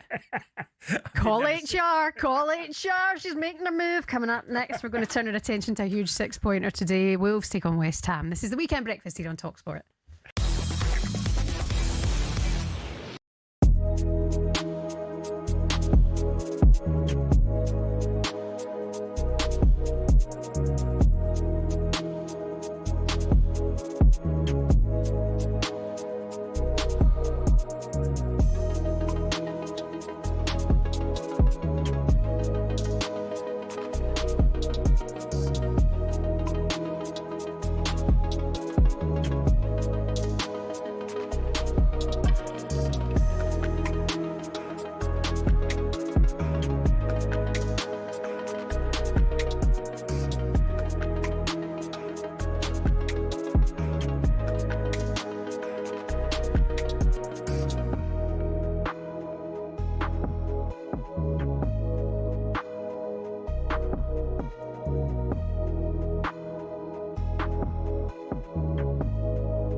ready for this? Off. Mad story. Good morning, you're listening to The Weekend Breakfast here on talkSPORT. Shebahn Aherne and former Millwall Chelsea striker Tony Cascarino. This makes me want to work out. Well, what was the movie this was in? Bring It On? Bring It On? Do you look forward to the workout? When I'm... Because you're doing a lot of running at the moment. Space Jam. Since Space Jam, I'm like, bring it on. I'm doing a lot of running at the minute. Yeah. But then I've got the marathon coming up. But I like running. I could run forever. Yeah. I'll say forever. See, I stopped running when I finished playing football, which a lot of professional footballers do, by the way. And someone asked me why did I just stop running, and I just said I don't get paid to run anymore. Yeah, you must. I said it's painful for me. The thing I need to start doing now, and apparently when women turn 30, we should be lifting weights. Well, I was going to say then 30, they're still young. I know, but apparently you should be lifting weights. I mean, I go back to being 30 and I'd had the kids by then and I was in the shape of my life. I was so strong and I was so in shape. I look at the pictures now and I think, God, that was after babies. What's my excuse now? You know, whereas I need to lift comfortable. Again. You're comfortable. I know. And rosy wine, babes. Some of your headlines this morning. Rory McIlroy claims United States captain Keegan Bradley could have used his platform to rein in the abusive crowd behaviour at last year's Ryder Cup, but he did not take the opportunity. I watched this last night on the Overlap on Stick to Football. Really good episode. I love Rory McIlroy, but I'm glad he said that. He said that he'd spoken to Keegan about it. And kind of thought you could have done more. You know, you could have used the first 2 days to chill it out a little bit. Well, from my take on this is that it was quite clear the American fans were going way too far. There's banter and a bit of stick that most sportsmen will not be bothered about. Yeah. But when it goes insulting maybe your wife or your child at the event, and Keegan's not said anything, because I think you need to step in as an opposition, coach, whatever you are, or what he was, captain of the team on the day, you can step in there. I believe, because I've listened to lots of Jack Nicklaus and Tony Jacklin and all these types, that they would have, if that would have happened in their day, they would have stepped in. The thing is, I do wonder if Keegan was not completely aware of the words that were aimed. I mean, Rory McIlroy talks about the fact that there was things he heard about his own daughter that he could never repeat. Kind of thing. So at that point, if you are made aware of that, you would say yes. The thing is, Keegan Bradley's a good guy. Yeah, I feel after the Ryder Cup, he's not. I don't mean I'm being harsh on him here. I think if you're really aware that it's gone too far, I think you have to say something. Yeah. It's not what it's about. Yeah, really good episode, by the way. You should watch that. In other news, Captain Ben Stokes says he cannot imagine someone else replacing head coach Brendan McCullum despite England's Ashes series defeat in Australia. And Forest take on Aston Villa today at Villa Park, 12:30. Live for you here on talkSPORT. Sean Dyche admitted his side simply weren't good enough in their 2-0 loss against Everton on Tuesday. Not enough edge to our play, plenty of off play, but too safe. Not enough change of the tempo and the rhythm of the game. Too sort of methodical, too straightforward, really. Against a very experienced, certainly a group of defenders for Everton. I thought fair play to them, but I defended absolutely resolutely. By the way, Everton up to 8th. Fair play, David Moyes. Fair play. It's David Moyes. Fair play to him for he's lasted in football through different periods of difficult times, and he always finds a team. That's what he does. And he's shown that he's evolved as a coach as well over the years. He really has. By the way, Nottingham Forest in 17th in the table. We've got that one live for you today here on talkSPORT. I think they'll be all right. I don't think they'll go down. No, they'll be fine. They've got so many good players. And much of a good manager. That idea of they're not good enough to go down, look, they are certainly good enough comfortably. If they went down, that's got to be on the players, for me. Yeah. It's got to be, because they got way too many good players. Also coming up for you today, Wolves take on West Ham, a big one at Molineux. Rock bottom Wolves welcome West Ham side also scrapping for survival. 19 games still to play. Rob Edwards' Wolves are 15 points adrift of safety. While defeat for West Ham could see them end the weekend 7 points from safety if results elsewhere go against them. A must-win for both sides. A man who's played on the wings for both of these teams, Matt Jarvis, is with us now this morning. Happy New Year, Matt. Hiya, Matt. Yeah, good morning. Happy New Year. Yeah, it's not a good time to be a former Wolves or West Ham player. No. Well, let's try and dissect it, because, Matt, one thing, I'll start with Wolves, because one thing I can't get, they've got 3 points, okay? But I've seen them in the last, couple of months, they've drew at Man United, obviously recently 1-1. They've lost narrowly at Liverpool 2-1. They've lost narrowly at Arsenal 2-1. And they've lost narrowly at Villa 1-0. And I'm like, that's not a team that, they should be competitive. If they can get them sort of performances, yes, they've lost 3 out of them 4 games, but no one's, whipping their backsides, which you'd expect in these types of matches. Yeah, I think that's one of the things that Rob Edwards has done since he's come in. I think you can see the team is galvanised. You can see the team is behind him, and that the effort levels and commitment and actually performances have been much improved. The results, no. But as you say, it's quite not easy. But you, as a player, when you're playing against the top sides, your Man United, Liverpool's, Arsenal's, you can raise your game and you raise your levels because there's no expectation for you to win. So it's the teams like when they played Brentford at home and they played Forest at home. These are the games that you need to go and get results. And unfortunately for them, that's when their performance wasn't as good as the others. Well, so we'll put the on West Ham now. We talk about them because it is a big surprise. That West Ham have spent decent money over the last few years, and yet this team has found themselves in a position and have a good number of players that you'd think, like Bowen. Paquetá's a mystery to me. Somerville, I think he's hot and cold when I watch him. But they've got others that you think, Max Kilman's played for both clubs. Where has West Ham season gone wrong?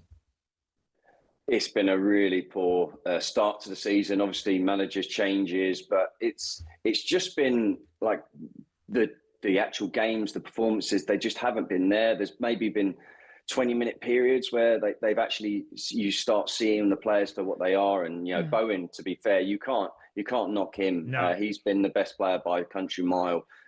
Commitment-wise, the way he scores goals, but it's not just his goals, it's the way that he galvanises everyone, in his work rate and commitment for that badge has been great. But it's little and often for the rest of them, unfortunately, and it's they found themselves in a really bad situation. And now you're looking at these games, you've got Wolves and you've got Forest next two. I mean, they are huge games for them, because otherwise the gap could be a bit too far. Mm-hmm. Do you think this Raheem Sterling chat could help West Ham? It's an interesting one. That I think that one came about as well at the last transfer window. I think the people think that Raheem Sterling is like 35, 36, 37, and because he's been around for so long. He's got massive experience. He's got a wealth of goals. I think people will be looking at it thinking maybe it's an expensive one, that he hasn't played for a long time and not sure quite what you're going to get. But you look at like a Jesse Lingard, and he come for 6 months and he was outstanding. So if that's a possibility and he can do what Jesse Lingard did, then that's only going to be a massive, massive benefit. Well, Matt, me and you have probably both been in the same position as a player, that, you get to a certain age and you might be loaned out, or you might have an offer from someone else to play your football. And, Harry Redknapp was the king of all this, of rebooting somebody's career. He's 31, Raheem. You think there's still something in there. Now, I don't know what he does off the field. I haven't seen him enough. Obviously, none of us have seen him play hardly any football for a long time. So it's one of them that West Ham are in a position that they really do have to roll the dice. Yeah, I think that they've rolled the dice quite a number of times, I think, and that's where I think they've come unstuck. I think that everyone is desperate, that striker, that goal scorer, and West Ham have been doing that for many years, and just trying to get one. And Fulcrum's come, that everyone thought that was the answer. He's already gone on loan. So yes, do they need to roll the dice? Absolutely. They need to stay in the Premier League. That is an absolute must. So it's just whether they decide that Raheem is the answer. But as you say, he's 31. It's not like everyone thinks he's 35, 36, no. and he's finished. Matt, it's complete opposite. Matt, they've rolled the dice with foreign players: Scamacca, Fulcru, Haller. They've all came in. You could put Danny Ings in there, that when he came in, done okay. But I feel it's one that they have to try and, whether it's Raheem, that type of player that will just give something new. And hopefully Raheem will want to prove a point he's still a player. Yeah, well, the thing is, you do want to have someone that's actually played in the Premier League before, that knows what the league is all about, and that can hit the ground running, because you are chancing it when you're signing players. You know, they've signed Pablo Felipe yesterday, which for them is a great signing. They needed someone to come through the door because they didn't have anyone in that position. But you know, he's a 22-year-old. You know, he hasn't played in this league, so he's another one that's rolled the dice. But you're hoping that he will be a bright spark and someone that can just, you know, be fresh. He's not been in this situation before. He's got no fear. He can just come in and enjoy himself. But absolutely, you know, they need someone that's going to galvanise that last, you know, well, these 2 games for certain, but for the rest of this season. How do you see today going then, Matt? Do you think Wolves will fancy their chances after nicking a point against United? Well, look, I think all the pressure's on West Ham. Wolves, I think the fans have gone through the stages of being angry and protests with the chairman, with the board, and I think now they've just seen their club in a situation and just gone, do you know what, we really need to get behind the players and the manager, and I think that's the difference at the moment. I think West Ham, they know that this is an incredibly big game for them, and I think that's where the pressure is going to be, and away from home you never really know, so tough to call. And as I'm the Matt Jarvis derby, I'm right on that fence. Don't bottle it. Give us your prediction. I'll give you a piece of advice, Matt, not that you'll probably know it as well. Which team are you watching next? So you're going to go to the stadium. That's the thing. I'm actually an ambassador at West Ham. Oh, okay, so, well. Oh, Matt. Yeah, West Ham. You've got to go West Ham. Oh, get the tweezers for those splinters then, Matt. Oh, by the way, I won't be running, that's for sure. My body can't do that. Matt Jarvis, thanks so much for your time. Cheers, Enjoy Matt. the game today. Pleasure. Bye. Take care of yourself. Wolves, West Ham, all the updates for you on talkSPORT Game Day Live later on today from 2:30, and kick-off is at 3. Coming up next on the Weekend Breakfast, we'll get the latest from AFCON.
welcome to talkSPORT Goals. We're taking you through what should be another busy day of football.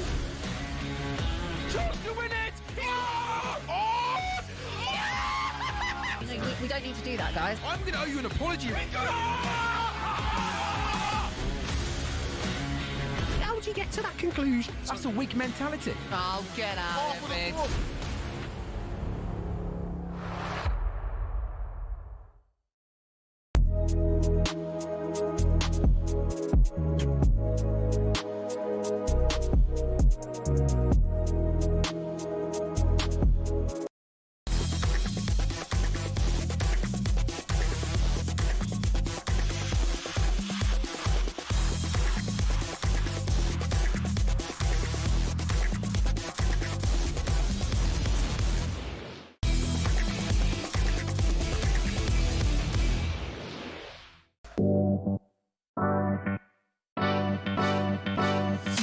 Good morning, it's the weekend breakfast here on talkSPORT. Shebahn Aherne and nodding one in at the back post, Tony Cascarino. We're just talking about your wife. She's got a bit of chat. Oh, yeah, well, you said She's got you said patter. the perfect answer. You went, well, she's a former Luton girl. Ah. Oh, she didn't say former, she still is. So she was from Stopsley. And I'm not bad at being quick at saying something, you know, like quick comeback, saying something far. Every time she'll beat me. Yeah. She always gets the better of me. Yeah. When you go into Luton, my husband's from Luton, well, grew up in Luton. Yeah. And all the people there just have so much chat. And then you just go like a few miles into Harpenden and no one's got chat. No offence. No, I know. Well, the David Lloyd's in between Luton and Harpenden. You see the Harpenden crew come in and they're completely different. Good and there's nothing evening. wrong. I mean, I've No, met I a like few of them and they're Harpenden, good great. people. It's just that they are so different in such a small Yeah, distance. it's more serious. Yes, Whereas Luton way people more. have a bit of patter about them. Yeah, I used to go there a lot, and why that's where I married met the Andy Farrell for the first time. Funny, we both married Luton people. Yeah, well, he was living at Harpenden. Now he lives obviously in Ireland. He coaches the Ireland team, Andy Farrell. But I used to see him in the gym and chat to him, and I used to feel sorry for the running machine when he was on it because he absolutely battered it. And he's a big man, but he pounded away on the running machine. Really? Absolutely. And I asked him one day about, you know, cool, you finished playing, Andy. Do you still need to go so hard? And he went, I like a drink. That was it, meaning you got to train harder. Yeah, you know, yeah, true. He liked having a drink. And as they say, if you don't use it, you lose it. Yeah, which yeah. is where we're at the moment. Okay, it's time now for this. Staunton plays it in again towards Tony Cascarino. Good morning, Cascarino. Tony. Oh, at the same time. Oh, lucky man. How can you spend 25 grand on a handbag? Come on. But you just said to me I didn't have to do anything. I'm scary enough as it is. Never fear. Culture Cass is here. We're going to be talking about AFCON in just a moment, but this is Culture Cast when Tony Cascarino keeps across the trends doing the rounds on social media. I thought maybe New Year will get you on the socials, but no. Miles off it. The boy said this morning we came in and went, oh, your holiday looked good, Shebs. And he went, how have they seen pictures? I was like, oh my God. I'm not WhatsApping them individual images. We're on Instagram. Get there. Have you seen AFCON Silver Surfer? Do you know anything about this? Right. No. Those who are watching the show on Smart TV will have seen what's going on by now, this AFCON Silver Surfer. But describing what you can see from Senegal versus Botswana group stage game, it's just silver man, mirror man type thing. But it's a bit weird. Have you ever seen anything like that in a football Well, game? you sometimes see them, don't you, in London, who stand on these boxes, these guys who literally wear these costumes and then just either pretend to be still or robots, and he looks like one of them to me. Yeah, people yeah. who just stand. Leicester Square have a good few of them. That would creep me out. That's a bit creepy looking, I think. And was he a fan of any particular country? Was he just watching the game, Gabs? He was just in a crowd. Oh, right. He's just a fan. Yeah. Well, you don't know who he's supporting because he's got all silver on. Absolutely melting in there. Yeah. He's all cladded up in like a full silver suit.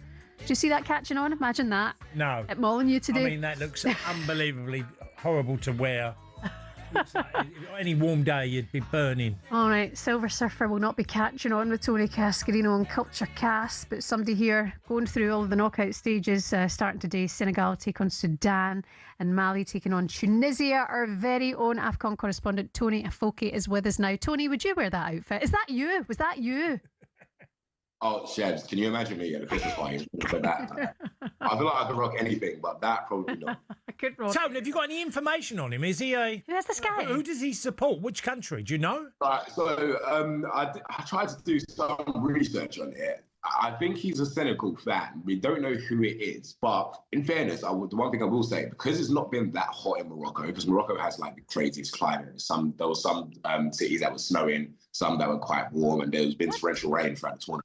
So I don't think he's been like that hot. Like I'm not sure he's like in 40 degrees roasting in that. So I feel like it's an okay outfit weather-wise. But yeah, we don't know who he is officially, but that's just the beauty of AFCON. You see some outrageous outfits and outrageous fans enjoying the game. Yeah. So tell us about the football, because your beloved Nigeria have gone through with full max points so far, and Morocco have seemed to, as a host nation, doing really well. So tell us the latest and the games today. Yeah, so the round of 16 starts today. I would say the latest thing from the group stage and what we learned from the group stage is that all the big teams done well. And I was looking at watching a lot of the games. I've watched a lot of Nigeria, Premier League players like the likes of Alex Iwobi, Calvin Bassey. They've done really well. Nigeria looked like a really good team. Morocco looks really good as well. Ayoub El Kaabi has been their top goal scorer along with Real Madrid's Brahim Diaz. And they've just been like really good. And the thing is with Morocco are a host nation, especially from what they did at the World Cup. There's just so much expectation. And their second game, who they drew to Mali, who are playing today against Tunisia, they didn't do quite well. But when they played Zambia, I was at that game, and honestly, the Morocco fans were just loving the football that they were playing. But this is the thing with AFCON. There's always an upset. So I'm waiting for a major upset today. I'm not sure we're going to see it in the likes of Senegal versus Sudan or Mali versus Tunisia, but there's going to be an upset soon enough. I'm just waiting to see when it's going to be. Tell us about Aubameyang's Gabon, because that's a really mad story. Yeah, crazy story. So Gabon lost all 3 games, right? And they weren't expected to lose all 3 games. Gabon are a side that were literally in the World Cup playoffs against Nigeria not too long ago. And you've got the likes of Mario Lemina, Pierre-Emerick Aubameyang. And basically, after their disgraceful performance, AFCON, the government suspended the national team, which officially you can't do. So it was a weird one. They came out with a national statement. They came out on national TV saying, you know what, the team is banned after their disgraceful performance at AFCON. Pierre-Emerick Aubameyang and their captain Bruno Ekelmanga are not allowed to not allowed to be called up by the team anymore. And it's just been this whole debacle. Now, obviously, FIFA will get involved because officially the government cannot ban a football team, but they sacked all the coaching staff. They said these players can't be called up anymore. And it's just been a whole theatrical disaster class from Gabon, which has been quite funny, but it's just officially you can't do. Like, imagine England don't play well, next thing you know, the FA just banned the whole of the men's England team. It'd be quite funny. I know, that would be absolute chaos. Senegal, Sudan and Mali take on Tunisia today. Are you at any of these games today, Tony? No, I'm not at any of these games today, just because I'm going to the games tomorrow, which will be Morocco's game and some of the other round of 16 games, because these games are on the other side of the country. One thing I didn't realise how big Morocco is. It is a very big country. Yeah. And the different amount of climates I've seen, where I'm at Fez at the moment, during Christmas, there was a city called Irfan, which had complete snow. And I was like, I've never seen snow, let alone. And we're even getting the winds here. So I've not really been in the greatest of weather. It's not like I've been in 30 degrees enjoying myself getting a tan. It's been quite cold here, actually. Yeah, I was going to just say, Tony, because a lot of the French clubs go, when they have the break in France at this period, they go to Morocco. It's normally Marrakesh because of the warm climate. Yeah, exactly. And I'm going to go to Marrakesh. Hopefully, if Nigeria beat Mozambique in their round of 16, their next game will probably be against Algeria or Democratic Republic of Congo in Marrakesh. So I'm looking forward to at least some good weather in Marrakesh. That would be nice. Well, go safely, Tony. We'll catch up with you again very soon, okay? Cheers, Tony. All the best. Look after yourself. Our AFCON correspondent, Tony Afoke, part of the breakfast team here as well. You're listening to the Weekend Breakfast here on talkSPORT. Coming up next, we'll dive into our lunchtime exclusive today. Aston Villa take on Nottingham Forest at 12:30 here on talkSPORT.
Monaco, Singapore, Las Vegas. What do they all have in common? Well, they're all F1 street circuits. 20 years ago, the sports only visited 3 a year. From 2026, there'll be 10, despite the actual racing often being worse. So why? Why are there so many street circuits? Cars racing past the Casino Monte Carlo is one of the iconic images in all of sport. But in the last few years, it's been joined in the Street Circuit Club by the dazzling Grand Prix on the Las Vegas Strip, in Miami, Azerbaijan and others. And there's no sign of the trend slowing down. The streets of Madrid have also gotten involved, and there are conversations about Grand Prix in the capitals of Thailand and Rwanda. But fitting them in means we said goodbye to classic circuits like Hockenheim and Imola, angering fans who are still packing out the European tracks like Spa, the Hungaroring and Monza. And these generally produce more wheel-to-wheel action than street circuits too. At Silverstone in 2025, there were a total of 26 on-track overtakes. At Monaco, 4. I'm an F1 enthusiast. Even I struggle with that. But it appears to be a good step. In 2025, there was a record 2.3 million strong viewership for the Monaco Grand Prix in the US alone. Meanwhile, for the British Grand Prix several weeks later, 1.5 million tuned in. So why are we seeing this drive towards street circuits? Well, no prizes for guessing. Money. Formula One demands a fee of between $20 and $60 million for the rights to even hold an event. In total, including sponsorships, it's believed officials in Saudi Arabia pay almost $100 million for their race. The huge fees are possible because of the street track's city centre locations, as people staying at hotels at inflated prices and tourist sites brimming with visitors mean the cities rake the cash back in when the race comes to town. So it makes financial sense for Formula One and the cities, but will it cost the sport in the long run if F1 races are too boring? After all, nothing beats the roar of an F1 car as it flies through the forests of Europe, or mechanics watching a storm coming across the humid Asian countryside. Take that away and, well, you may as well just watch American IndyCar.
Good morning, this is the Weekend Breakfast here on talkSPORT. Shebahn Aherne and former Chelsea striker Tony Cascarino. Good morning. And here's what's coming up for you. Luke Littler getting the job done at Ali Pali, seeing off Ryan Searle, and he's got his place in the PDC World Darts Final tonight. Double top for the match for Luke Littler. There it is. Inevitable. Incredible. Unstoppable. That's Luke Littler. Some man for one man. He's got Gian Van Veen in the final on talkSPORT from 8 o'clock tonight. We're also going to have more on Enzo Maresca's departure from Stamford Bridge ahead of Arsenal versus Bournemouth. Mikel Arteta wished Maresca well. Well, wish him all the best. I really like Enzo as a person, as a professional. I think he's done a terrific job at Chelsea, and that's a decision that he's been made, and just wish him all the best. Aston Villa take on Forest at lunchtime today. Unai Emery insisting his side have put the Arsenal defeat behind them. We are again focused. We are again focused for the match tomorrow, and the consistency we want to keep is our priority. That game is live for you here on talkSPORT today. All of the build-up on GameDay exclusive from 11 and kick-off at 12:30 of Aston Villa take on Nottingham Forest. You're listening to the Weekend Sports Breakfast here on talkSPORT. Good morning.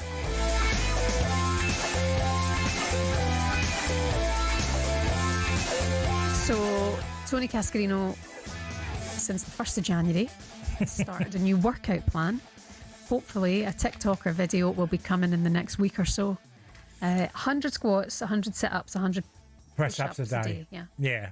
I'm shaking like a leaf. I don't know if I'm going to get to the end of the month, but I'm going to try as hard as I can. So I need to let it out there so people because I find it hard because I get to a stage where I think, I know I can't do this the rest of my life, so why am I bothering? I think 100's a lot, though. No, but I'm going to try and do it all the way through January, and I might get to the end of it and go, do you know what? I'm going to keep doing it. Yeah. Because it is a challenge. It doesn't sound a lot, 100 squats, 100 sit-ups, 100 press-ups, but that's my goal, to do that every day in January. Okay. Well, the good thing is that I'm not a quitter. Yeah, you've put this on air now, so I know I'm forcing myself to be in a position where you gave up. Listeners, and that will drive me. Clip it. Text us next Saturday and find out how good Cass is getting on with this commitment to himself. I said to him... Well, I saw a clip on, sometimes you see it on feeds, don't you, that come down and pop up, and this guy was talking, he was saying that when you're in mid-50s and beyond, you need to do certain things, and this was one of the tough ones that, it doesn't sound a lot, but I promise you the press-ups are the one that get me. Yeah. I find squats okay. My right knee's not great, so that gets affected, but I can still do it. Sit-ups, no problem at all, doing 100. Press-ups, I find really challenging. Yeah, I'll be the judge come the end of the month. I'll go, you look in shape, pal. Oh, I'm sore. My stomach and my arms are really sore. Really feel sore. That's how I'm only 2 days in. I'm thinking, what am I going to be like my next weekend? Keep going through. You'll feel better for it. You'll get there. We'll hold you to it, Cascarino. At 12:30 today, Aston Villa take on Nottingham Forest. It's happening at lunchtime here on talkSPORT.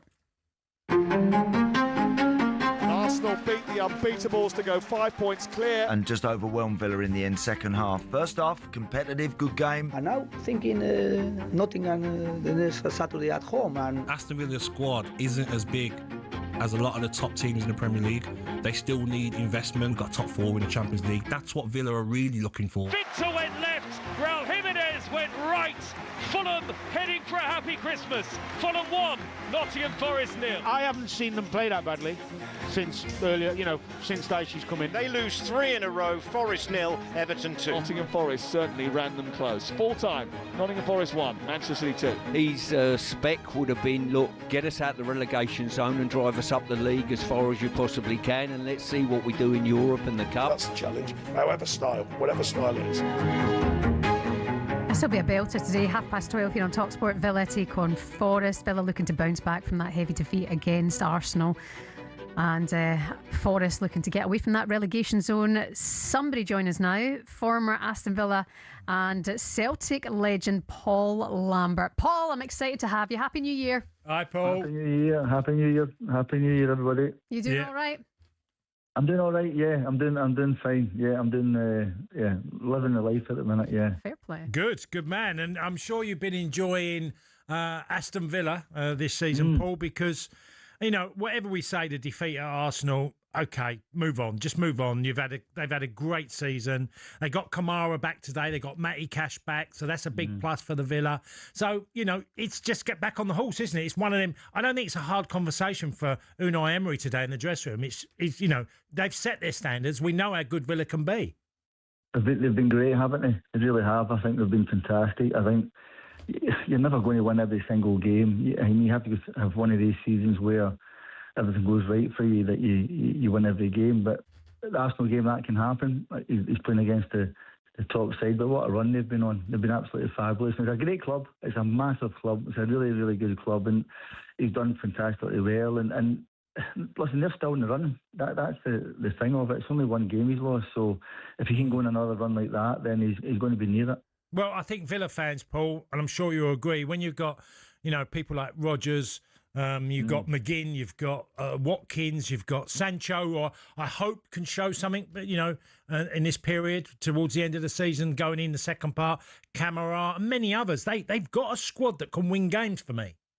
No, they have. I think that it's doing it the whole season, Tony. As you know, it's only halfway, and anything can happen in the second half of the the season. It's a consistency that separate the top players and the top teams. That I think that do it every week, week in, week out. They're the ones that they've got that mentality, see it through, and the best team always does it, and the best players always do it, and they do it every single game, every single year. That's how it works. But hopefully they can carry on their second half of the season what they've done the first half. Yeah, and look, they're playing a good side. I don't think Forest.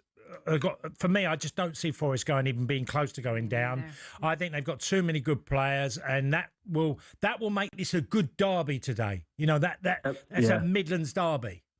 Yeah, very, very, very good. I think Sean's done really well since he's been in there. I think the great thing about Sean is a realist to the game. Really, doesn't try and complicate it, and talks a really good game with it. So, listen, I think Forest at home are really difficult to play against. I think their home form is going to be really key to it. But I agree with you. I don't think Forest will go down at all. I think they'll be good enough to stay up. And Sean's done really, really well. You'll have the multi-screen system up and running at 12:30 today for Villa Forest, but also up the road, of course, it's the Old Firm. What did you think of Wilfried Nancy's passionate 7-minute rant? I'll die for this team. I mean, are you behind him? Can we win today? Listen, I think the Old Firm, the Celtic Rangers game, is what you call it, and I think it's a game where it doesn't matter about your form, it doesn't matter who's managing, it doesn't matter who's form, it's who turns up in the day and whether team wins. The only concern I've got probably at Celtic's end is hopefully crowd stay well and win. Listen, you've probably seen it. Tony's played in it. One bad pass and everybody wants you off, and that's the difference between a Celtic and Rangers player. You can't really make a mistake. If the Celtic lads get nervous with the crowd behind them, then it becomes a little bit more difficult. So hopefully the crowd stay with them. But I still think the Celtic are favourites, slight favourites in it. They just need to get their form right, I think. And I think the manager just come in new. He's got every right to say what he wants to say. But I think, and Tony will probably vouch for this, Celtic you can't lose. Shebahn, you can't lose. It doesn't matter who you play against. You can't lose, or else it's an absolute crisis. So they have to. I think they have to win this one, and it maybe keep the rules away for the door a little bit longer. Yeah, I mean, Paul, you're just spot on what you said, and also it's a difficult one when you've been on a bad run and then you talk a little bit too much. No one's. They just look at you've lost games and that's it, and so it's very hard to give answers to questions that reporters are putting to you. That you give a long-winded answer, and the bottom line is like you said, it's Celtic, and likewise at Rangers. If you're losing games in the SPL and you've lost to Motherwell in midweek, it doesn't really matter what you say. People are going to take the bad side of it. No, absolutely. And the Celtic fans, the Glaswegians will never take to that, and the Celtic fans will never take to that, because it's not the club. The club is not a project club. It's not a progressive club. It's a club that has to win, and you have to do it in Europe, Tony. As you know, it's you have to win. The pressure there, unless you've played there, unless you've done it there, and as I said, you've been there. It's very difficult to explain to people what it's like there, because the pressure's so intense with it. And if they lose this one, this Rangers one, especially when Rangers so far behind them a few weeks ago, and if Rangers won this one, Rangers go level with them when everybody thinks they're right out it. So I just think this is for me, this is a must-win game for the lads up the road. Yeah, no, you're Paul. It surprised me. You can say as much as people like yourself who experienced it way before me, or that Celtic Rangers idea, and yet you get there and you're still like, wow, this is even off the pitch. People I met, and you meet. I don't know. We had milkmen in them days, and electrician come round. There would either be Celtic or Rangers. It was in your face in every way. I lived at Bothwell. The Bothwell Golf Club was more Rangers than Celtic, and can I play well? And we're not sure yet. Knowing I was a Celtic player, and it was just really weird to me to grasp. And then once, by the time I'd left, I've gone, I get it now. Why this is so tough up here. Yeah, no, listen, I've been in Australia for the last year or so, and you walk by people and they say, hail, hail. And you think, I'm on the other side of the world here. But that's how big the club is, and if people don't grasp it, it's a really difficult place to play. But you have to grasp it, and you have to grasp what the club is and what the culture is. It's a winning club. Yeah. It doesn't matter what league it's in. You have to win, and if you don't win, you're going to feel feel the wrath of it. So that's why I think today, I think it's a must-win for them. You're right. I think everyone will agree with you. Paul Lambert, thank you so much for your time this morning. We appreciate it. Cheers, Paul. Good luck. Thanks. See you. All the best. As Paul says there, it's a club that wins, right? We have to win. And your one job as Celtic manager is to beat the Rangers manager. Well, it's vice versa, isn't it? It's both sides. It's not even the worry. It's Rangers at the minute. It's Blooming Hearts. Give a break. No, but see, both them clubs, Rangers and Celtic, will deep down, the root of it will still think we'll get Hearts. We'll catch Hearts. Both them clubs. Danny Rowe will be thinking that with Rangers, they can catch Hearts and Celtic. And that is it. But the bottom line is it's who finishes above who. Right? Yeah. That's been like that for 30 odd years, isn't it? It's a massive game. Or even today. Longer. Yeah, massive game for Celtic, massive game for Rangers. All of the updates coming for you on GameDay Live, 2:30 here on talkSPORT with Adrian Durham. And of course, Villa take on Forest at 12:30. We'll have that one live for you here on talkSPORT as well. Sorry, the Old Firm is at 12:30 as well. Coming up for you next on the Weekend Breakfast, we'll get the latest odds with Coral.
Hello and welcome to talkSPORT Goals. We're taking you through what should be another busy day of football. Chance to win it! We don't need to do that, guys. I'm going to owe you an apology. How would you get to that conclusion? That's a weak mentality. Oh, get out of it.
It's Chilly Baltic.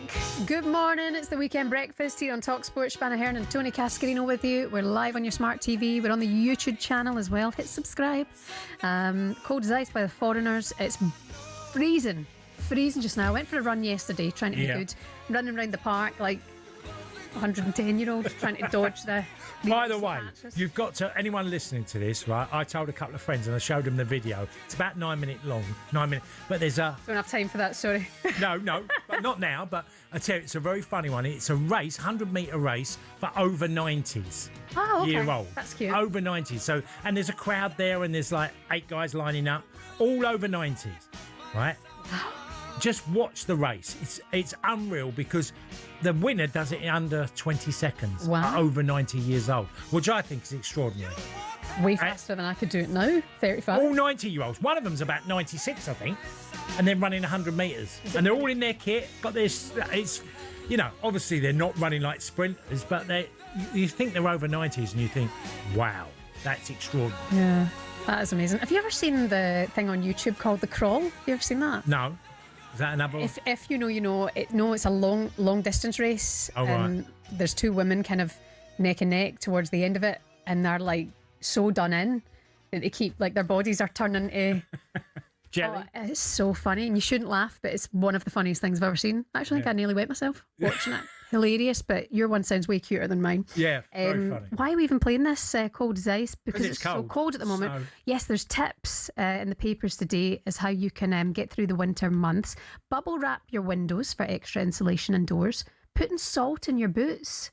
Is that a wind up, Gabs? You writing that to wind people up? It's in the sun. Yeah, it must be official. It must be. Putting salt in your boots to keep them as dry as possible.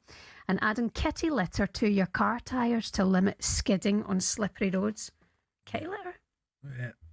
I went away to Scotland for a couple of days when we first got the cat. And I asked Jamie to feed the cat. And I came home and he's like, the cat's not eating. And he was feeding him kitty litter. Oh. Poor cat. He's still with us now. I was going to say, is he still around? He's going good guns. Let's set him up nicely. Right, let's get the latest odds with Coral. The Coral Daily Download on talkSPORT. Brought to you by Coral, the home of a free-to-play Golden Rewards Shaker. 18 plus max 1 reward per player per selected Shaker day. 8 a.m. to 8 p.m. Restrictions and T's and C's apply. Gambleaware.org. Good morning and Happy New Year, Dave Stevens. How you doing? Very Happy New Year to you two as well. That last sort of 90 seconds really does sum up talkSPORT. We've gone from over 90s racing to eating cat litter. It was a lot. So what was that? Putting salt in, that's a wine. Putting salt in your shoes. I thought that one might be a bit of a... You should try it and let us know. I can see how it would soak up moisture, I guess. But I mean, it is quite amusing this time of year. Particularly, there was a report that there's going to be snow in Aberdeenshire. Now, I'm pretty sure that snow in Aberdeenshire in January is not a new phenomenon. But listen, I tell you where it isn't going to be cold today is at the Old Firm Derby. That is going to be... We've got to start with that one, Shebahn. Have to. Huge game. Look, huge game anyway. 2 new managers coming in there, their first taste of this. And as you just said it, they're both chasing down Hearts for the title. Celtic, no surprise, they are odds on at home 8-11. Rangers 11-4. The draw just a shade under 3-1. I still don't know whether we are, as bookmakers, not respecting Hearts enough because they are second favourites to win the title, 7-4. Celtic are odds on 10-11. Rangers 4-1. So, I mean, Cass, it is exciting. As we go into the new year, 3 teams in contention for the Scottish title. That hasn't happened many times, has it? Certainly in sort of recent times. No. But I mean, in terms of, do you want to call this one today, Cass? Is this one you'd rather sit firmly on the fence? I'd like to think Celtic can have one sort of turnaround because what we've seen in the last sort of month or so, that some really bad performances and the defeat against Motherwell, that would have been a real painful one. They've got to show their grit, determination because Rangers have had a bit of a turnaround under Danny Roll. They've managed to get a few results. So expectation on Celtic at Parkhead is absolutely enormous today. Yeah. Have you ever been to this Old Firm Derby, Shebahn? Yeah, I've been. Yeah. I mean, is it? I mean, everyone says it is one of the. Is it as lively as? Yeah, I mean, I think it's different times at the moment in Scotland. I think European nights at Parkhead are incredible, right? And then I look at what happened against Roma and the place was half emptying, you know, at 70 minutes. So I think it's just a different kind of atmosphere. There's a different feel among fans in the club just now. But this is Old Firm Day. This is Glasgow Derby. I would hope that the fans are there behind the team. And after Nancy's passionate rant yesterday, I'm absolutely behind him as well. Fingers crossed he has to turn it round, because if he doesn't, I think he's gone. I really do. Yeah. David, early game, Villa. We got a number of Premier League games today, but Villa Forest, the early one, 12:30 kickoff.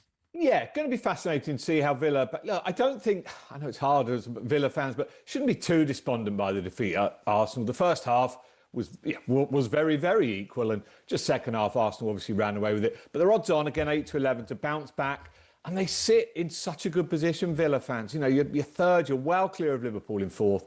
And as I say, good opportunity against the Forest side. Down the bottom, I heard you saying earlier, Cash, then you don't think they will go down Forest. But the table doesn't lie to a degree. They're 3-1, 11-4 the draw. Two teams, though, who are, well, I mean, what can you say about Wolves? Are 100-1 on to go down. So as far as we're concerned, they are doomed. They're 6-4 to finally get 3 points. West Ham, they need points of their own if they are to chase down the likes of Nottingham Forest. They're just under 2-1, 12-5 the draw. Burnley, again, it just doesn't look good for Burnley. They're a big price, 11-2 to win at Brighton, 2-1 on at home. And then, obviously, we got the title favourites, Arsenal. But again, like going to Bournemouth, it's not a penalty kick. They're odds on Arsenal, 8-15, 5-1 Bournemouth, 17-5 the draw. Generally, it was a good festive period for Arsenal. Man City dropping points again against Sunderland most recently. They're 2-1 on for the title. But Kaz, Bournemouth, not the easiest place to go, is it? And every game's going to feel like a cup final for Arsenal now. Now, Bournemouth haven't been the Bournemouth of late, David, like they've been in the start of the season. And I wouldn't be surprised. One of the most underrated players at Arsenal is Trossard. I just think he's been absolutely superb from him in recent months. You know, pick important goals and his performances. Now Gabriel's back. I think Arsenal will win there today and be comfortable. Which would be a huge run. As I say, Man City don't play today. Look, talking of what a great sporting day, starting with the Old Firm Derby, going through to Ali Pali tonight. Luke Littler, he's been odds-on favourite from the start. He's 4-9 to win it. But Gian Van Veen, a 16-1 shot at the start, 7-4. Look, it would be great if this went all the way. Something like, 7-6 to Littler is 13-2, 7-6 to Van Veen is 9-1. More realistically, the favourite is 7-3 Luke Littler, 7-4, 5-1. But Van Veen will be absolutely full of confidence. Not sure we can say the same about England's cricketers. I know they won the fourth test, but they're 9-4 to end with a win, 4-6 Australia. Been a bit of a tour to forget. And actually, I think we kind of have just sort of glossed over it a little bit. It's been so bad, haven't they, England? But that does keep. I think that starts tonight, our time. Okay, and very quickly, racing today at Sandown, if it's not frozen Great off. news. Sandown goes ahead. That is really, really good news. New Year card. They're obviously the veterans, which are the 10-year-olds and above in racing terms, not the 90-year-olds. And that's off at 3:05, where loads of old favourites like Copperhead, Limilos, Gustavian all line up. So, great news. If you're heading to Sandown, get some salt in your shoes. I was going to say... Trial it for us. Dave, you need to do it. We'll catch up with you again soon, okay? Cheers, guys. David. Have a great day. That was the latest odds with Coral. 18 plus, BigGambleAware.org, and please gamble responsibly. The Coral Daily Download on talkSPORT. Brought to you by Coral, the home of a free-to-play Golden Rewards Shaker. 18 plus, max 1 reward per player per selected Shaker day. 8 a.m. to 8 p.m. Restrictions and T's and C's apply. GambleAware.org. And coming up next, we'll look ahead to the final of the PDC World Darts Championship. It's live on talkSPORT tonight.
Good morning, this is the Weekend Breakfast here on talkSPORT. Shebahn Aherne and former Villa striker Tony Cascarino with you this morning. The warm-up is on the way very, very soon. And here's what else is coming up for you on talkSPORT today.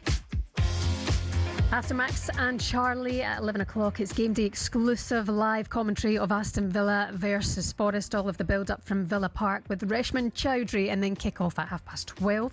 2:30, GameDay live with Adrian Durham, taking you all around the grounds across the football and the EFL. GameDay phoning at 5:30 with Jamie O'Hara and Jason Cundy, taking all of your calls. 03717 223344. It's the number as ever.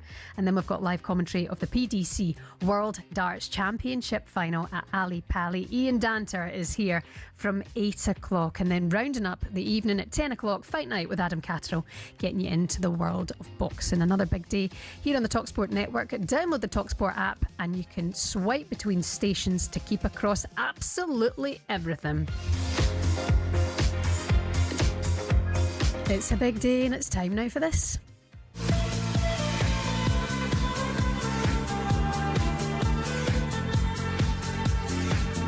When he's on the ball, he's magical. It's Dyson Maeda. Hey, hey, hey! You hope today. Oh, you're living better.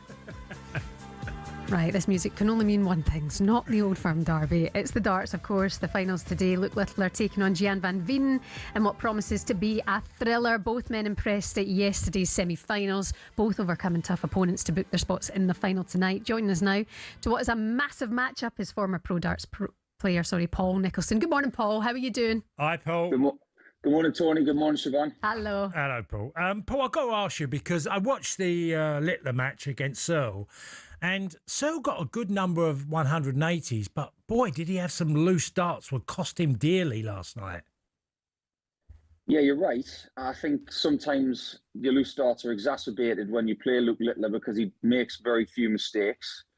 And the fact that Luke is able to lift his average as the game goes on, he's probably the best long format player we've had since Phil Taylor in his prime. So when you make mistakes as a long format match goes on, everything is just, it feels like a trombone, really. Everything's just getting worse as things goes on. He lost the first set, Littler, and but you sort of felt like you just touched on that it was inevitable that over the course of distance that Littler would just improve, punish mistakes, and I mean his checkouts. At one stage, he felt like every time he got to double 20, he just went one dart, thank you, off. Yeah, that's exactly what it's like. The fact that he's known as the best double 10 hitter in the world was almost irrelevant last night because he didn't leave it. He was too busy hitting double top. But I was talking to one of the talkSPORT staff last night about some of the things that Littler was doing in the first set. It's like he went up there in the first set and tried to figure out how he was feeling for the evening. He wasn't even playing that well in the first set, and he was throwing a little differently. But then he was figuring it out in set two and then just didn't look back. His ability to have a 103 average all the way through sets 2, 3, 4, and 5, and then lift it by 2 or 3 points after that, just goes to show what he's capable of. Yeah. I mean, look, fair play to Searle. We got to the semi-final and he's obviously earned a good few quid for himself, and, it reflect good on his season for sure. The second match, Anderson, was much tighter. Van Veen, who is clearly the talking point of this season at the darts, because, okay, he's been well known for the last year or two of improving, but to this level, to get the world final, I still think it's a bit of a surprise. I think the main surprise, Tony, is the fact that over the last couple of seasons, he's been to Alexandra Palace and didn't win a match. But in 2025, what we had from young Gian van Veen is this degree of bounce-back ability. Now, he had his heart broken earlier in the year when he lost the final in one of our Players' Championship events. And you think, okay, he's suffering not being able to get over the line here, but he won the very next day. So he's able to mature quickly. And once he got his first win on the stage at the start of the tournament, after becoming a two-time youth champion of the world and a European champion by beating Luke Humphries in the final, I think what we're starting to see is the real Jan van Veen. Okay. I mean, how do you see this one then going today? Do you think it's going to be another Luke the Nuke special? I mean, £1 million up for grab. Not that he would be looking at that to change his life. His life has changed already, but does that affect things, do you think? As much as we've made about the fact that it's the first £1 million man later on tonight, I can't believe I'm about to say this, but I don't think the money's coming into it. I think these two really just want that trophy and they want the glory of lifting it at around 9:30, 10 o'clock tonight. Littler doesn't need the money. He's made an incredible living over the last couple of years, which is a testament to everything he's done. Van Veen's made a lot of money himself over the course of the last couple of years as well. So I don't think they're thinking about the dollars tonight. I think they're thinking about the glory and nothing else, because the trophy lasts forever.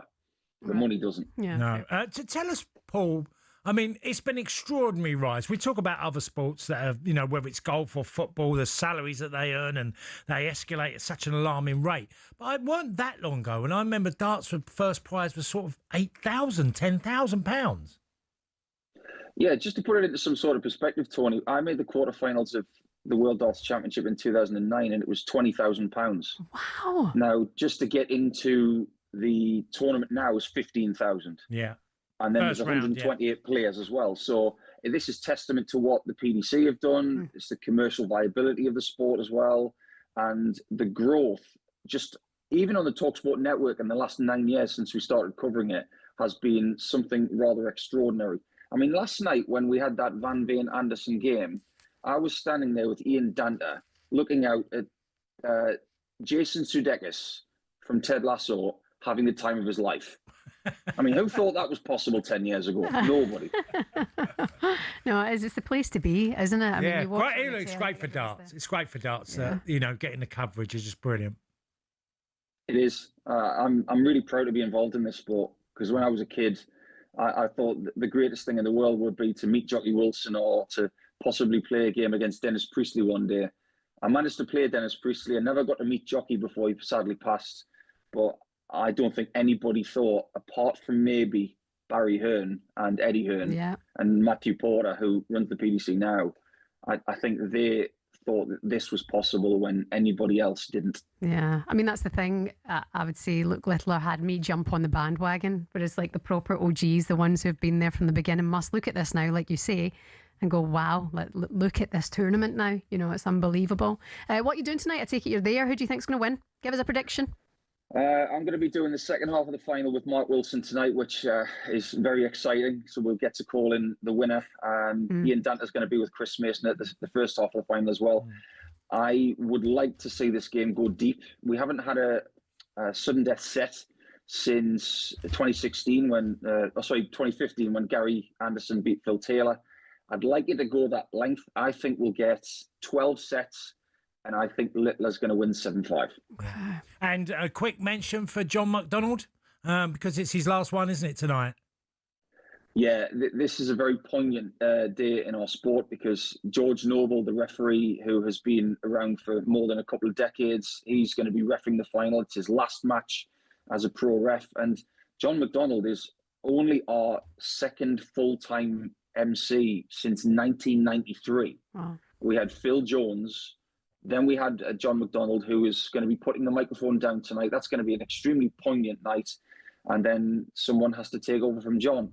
And it's going to be an emotional evening for everyone. Oh, very nicely said. Paul, enjoy tonight. Hope it goes well. We'll catch up with you again maybe tomorrow if you're up and about. I'm sure I will be. Bye-bye. Thank you very much. Take care of yourself, former darts player Paul Nicholson, live with you here on talkSPORT tonight from the Ali Pally in the PDC World Darts Final. Do you think it's going to be Luke Littler or Van Veen? I do. But this Van Veen is some player. He's Van improved. Veen or Van Veen? Well, I've heard it's Van Veen more than... Paul just called him Jan as well. And I went, oh no, I've been calling him Jan all morning. Look, it's Veen, isn't it, his surname? That's how it's spelled. Yeah, so, but, I don't Jan Van Veen. Some people say one thing. But Okay. I think he'll be tight because he is a really terrific player. Luke Littler is an extraordinary player. Yep. Up for a good showdown tonight at the Ali Pali, live on talkSPORT from 8 o'clock. Also tonight, Amanda Serrano defends her WBO and WBA featherweight titles against Reina Tellez in their championship fight. From Puerto Rico, watch live tonight with our friends on DAZN. Boxing update on talkSPORT with DAZN, the global home of boxing. Sign up now at dazn.com/boxing. You're listening to the Weekend Sports Breakfast here on talkSPORT. On the way for you next, a bit of Cascarino yes, Cascarino.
And welcome to talkSPORT Goals. We've been taking you through what should be another busy day of football. Chance to win it! We don't need to do that, guys. I'm going to owe you an apology.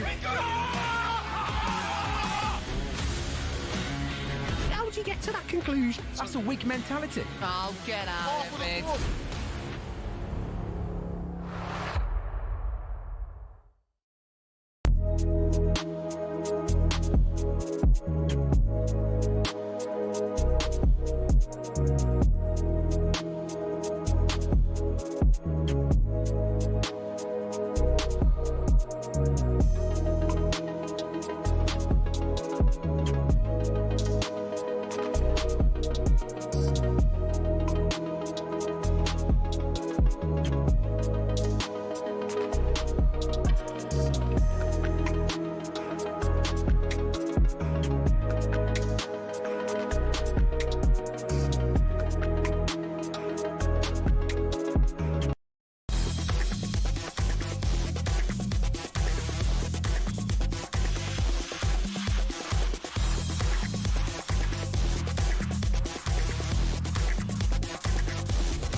$26K for 2026 on talkSPORT. Good morning. It's the weekend breakfast here on talkSPORT. Shebahn Aherne and former Villa striker and Celtic striker Tony Cascarino. By the way, it's a tough time of year. January's that one where you're like, right, we need to save, we need to get on a diet, we need to cut down on drink. Well, we could be making you that bit richer and that bit happier this January by giving you the chance to win £26,000, 12 o'clock on Friday the 9th of January. We're going to call one lucky winner with a guaranteed payment being made that day. That'd be nice, Cass, wouldn't it, if I phoned you and said, guess what? 9 o'clock. What, that you've won 26 grand? Well, if I told you that, you'd take it. I'd be delighted for you. Want to let your face know? One of you could win 26 grand in 2026. Here's how you can enter. For your chance to win, text WIN 83338. Texts are £2. We can't win. We can't win. Breaking news, we cannot win. Text costs £2.50 plus your one standard network rate, or you can call this number 0343 423 9761. Get a pen and paper. I'll give you it again. 0343 423 9761. The lines close at 12 o'clock, 12 p.m. on the 9th of January, and then you'll need to answer your phone if it rings. UK residents, only 18 plus. Why are you smiling at me like that? You're putting me off. This is a network promotion. Full terms and conditions on the website talksport.com. For your chance to win, text the word WIN to 83338 now, and good luck. 03717 223 is the number to get through to the studio. We're building up to a massive day in the Premier League. 12:30 Villa take on Forest here on talkSPORT, and then also up the road it's the big derby, Celtic Rangers. Mal, the Rangers fan, is with us now. Mal, I hope you get it today. I really do. You really get it today, Shebahn? Come on, calm yourself down, love. Calm yourself down, will you? You've had too much cheese over the festive period. That's what's wrong with you. I do love cheese. Are you confident about? I mean, Danny Rowe has steadied the ship at Rangers, and obviously it's pure turbulent just now at Celtic. But are you confident today? I am slightly a wee bit more confident today with what's going on, but your man Nancy, he's up for an award. I don't know if you've been listening to the shows previously, but I called it out with Russell Martin. He got an OBH out before Halloween, and Nancy's not going to be getting an OBE or a CBE. He's going to be getting an OBV, so there's your exclusive, Shebahn. He's going to be getting an out before Valentine's. So you heard it to her first. But yes, today I think we'll put the nail in the coffin with the fans from Celtic. If Rangers go on and win it, we shouldn't even be anywhere near talking about being title contenders. But unfortunately now we are. And Shebahn, you're going to ask me the question the next time we talk. How did Rangers win the league? What about that? Mal, get on dry January, okay? You're away with the fairies, Mal. Thank you so much for your call this morning. Enjoy the game today. Right, still to come. Time for a bit of this. Cascarino yes or Cascarino no? On the weekend sports breakfast on talkSPORT. What? Oh, Malbec. Lost the plot. Cascarino yes, Cascarino no. We asked Tony Cascarino some questions with the thoughts of a Cascarino yes, Cascarino no answer. Let's start with Burnley. Cass. They travel to Brighton desperate for 3 points as they sit 6 points from safety. Scott Parker stressed that despite poor results, there have been positive to take from the season. For sure, there's massive positives like there have been over the last few weeks. Really, results have not come our way from that, and that's been disappointing, of course. But like we always say, we've been hugely competitive, and I think there is a difference in the team. I think you're seeing a progression in the team, certainly from an attacking sense as well. So long may that continue, and we'll keep working tirelessly with the group, and the group will keep working tirelessly to keep improving, really. Scotty Parker there. Is he right? Have you seen a positive to take from the performances? Oh, yeah, they've never been really beaten up, and I've said it weeks on, many times, that if they stayed up here, it would be a little minor miracle, because look, it's been a bad week from Josh Cullen, bad injury, out for the rest of the season. AFCON lost a number of players to African nations. I don't see them winning at Brighton at all, even though Brighton have not won in the whole of December and Burnley have not won in the whole of December and November. So I just can't see Burnley getting a result today. Okay, we'll see how it goes. It's a 3 o'clock kickoff. The updates coming here on talkSPORT for Brighton versus Burnley. Also, Wolves host West Ham in a huge bottom of the table clash in the Nuno Espirito Santo derby. Nuno said every game is important for the club, but admitted that this one is crucial for their survival chances. All the games are important. It's not the must-win game. So, yeah, it's going to be special games for me. But like you said, really important matches. Is Nuno the West Ham manager come the end of the season? You're good at predicting these. Yeah, that is a really tough one because I don't know even if they went down, if they'd still sack Nuno. I mean, there's talk in the last few weeks, he's going. Look, we talked about Celtic Rangers today, about how big a game it is. This is the game for West Ham. Have to go to Molineux and win. They do. Otherwise, they will be drifting between 6, 8, 10 points over January of being behind the next, somewhere on like Forest. I think if they can get some sort of run going, he'll still be there. But of a defeat at Wolves, look. So that's a really tough one to ask whether Nuno will be there.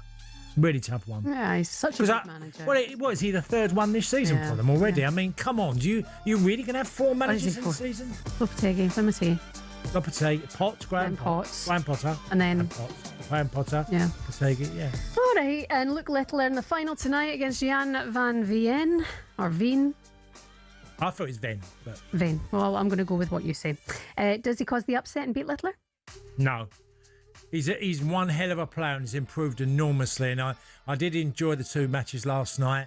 But I think Luke Littler has gears. And if he's called upon for him to get an average of plus 105, 110, he's capable. Fair play. Cass, we're back tomorrow from 6 o'clock. Have yourself a wonderful day. Good luck wobbling out here with your wee shaky knees. I know. Good luck with your exercise. Go do 9 o'clock in the morning and I'm thinking, it's a bit late now to do my exercises. It's not. You've got all day, sir. Go for it. Keep us posted. See you in the morning. See you tomorrow from 6. The warm-up is on the way next with Max and Charlie. Have a great Saturday. We love you. Pumping. Look ahead, the crowd is jumping. Pump it up a little more. Get the party going on the dance floor.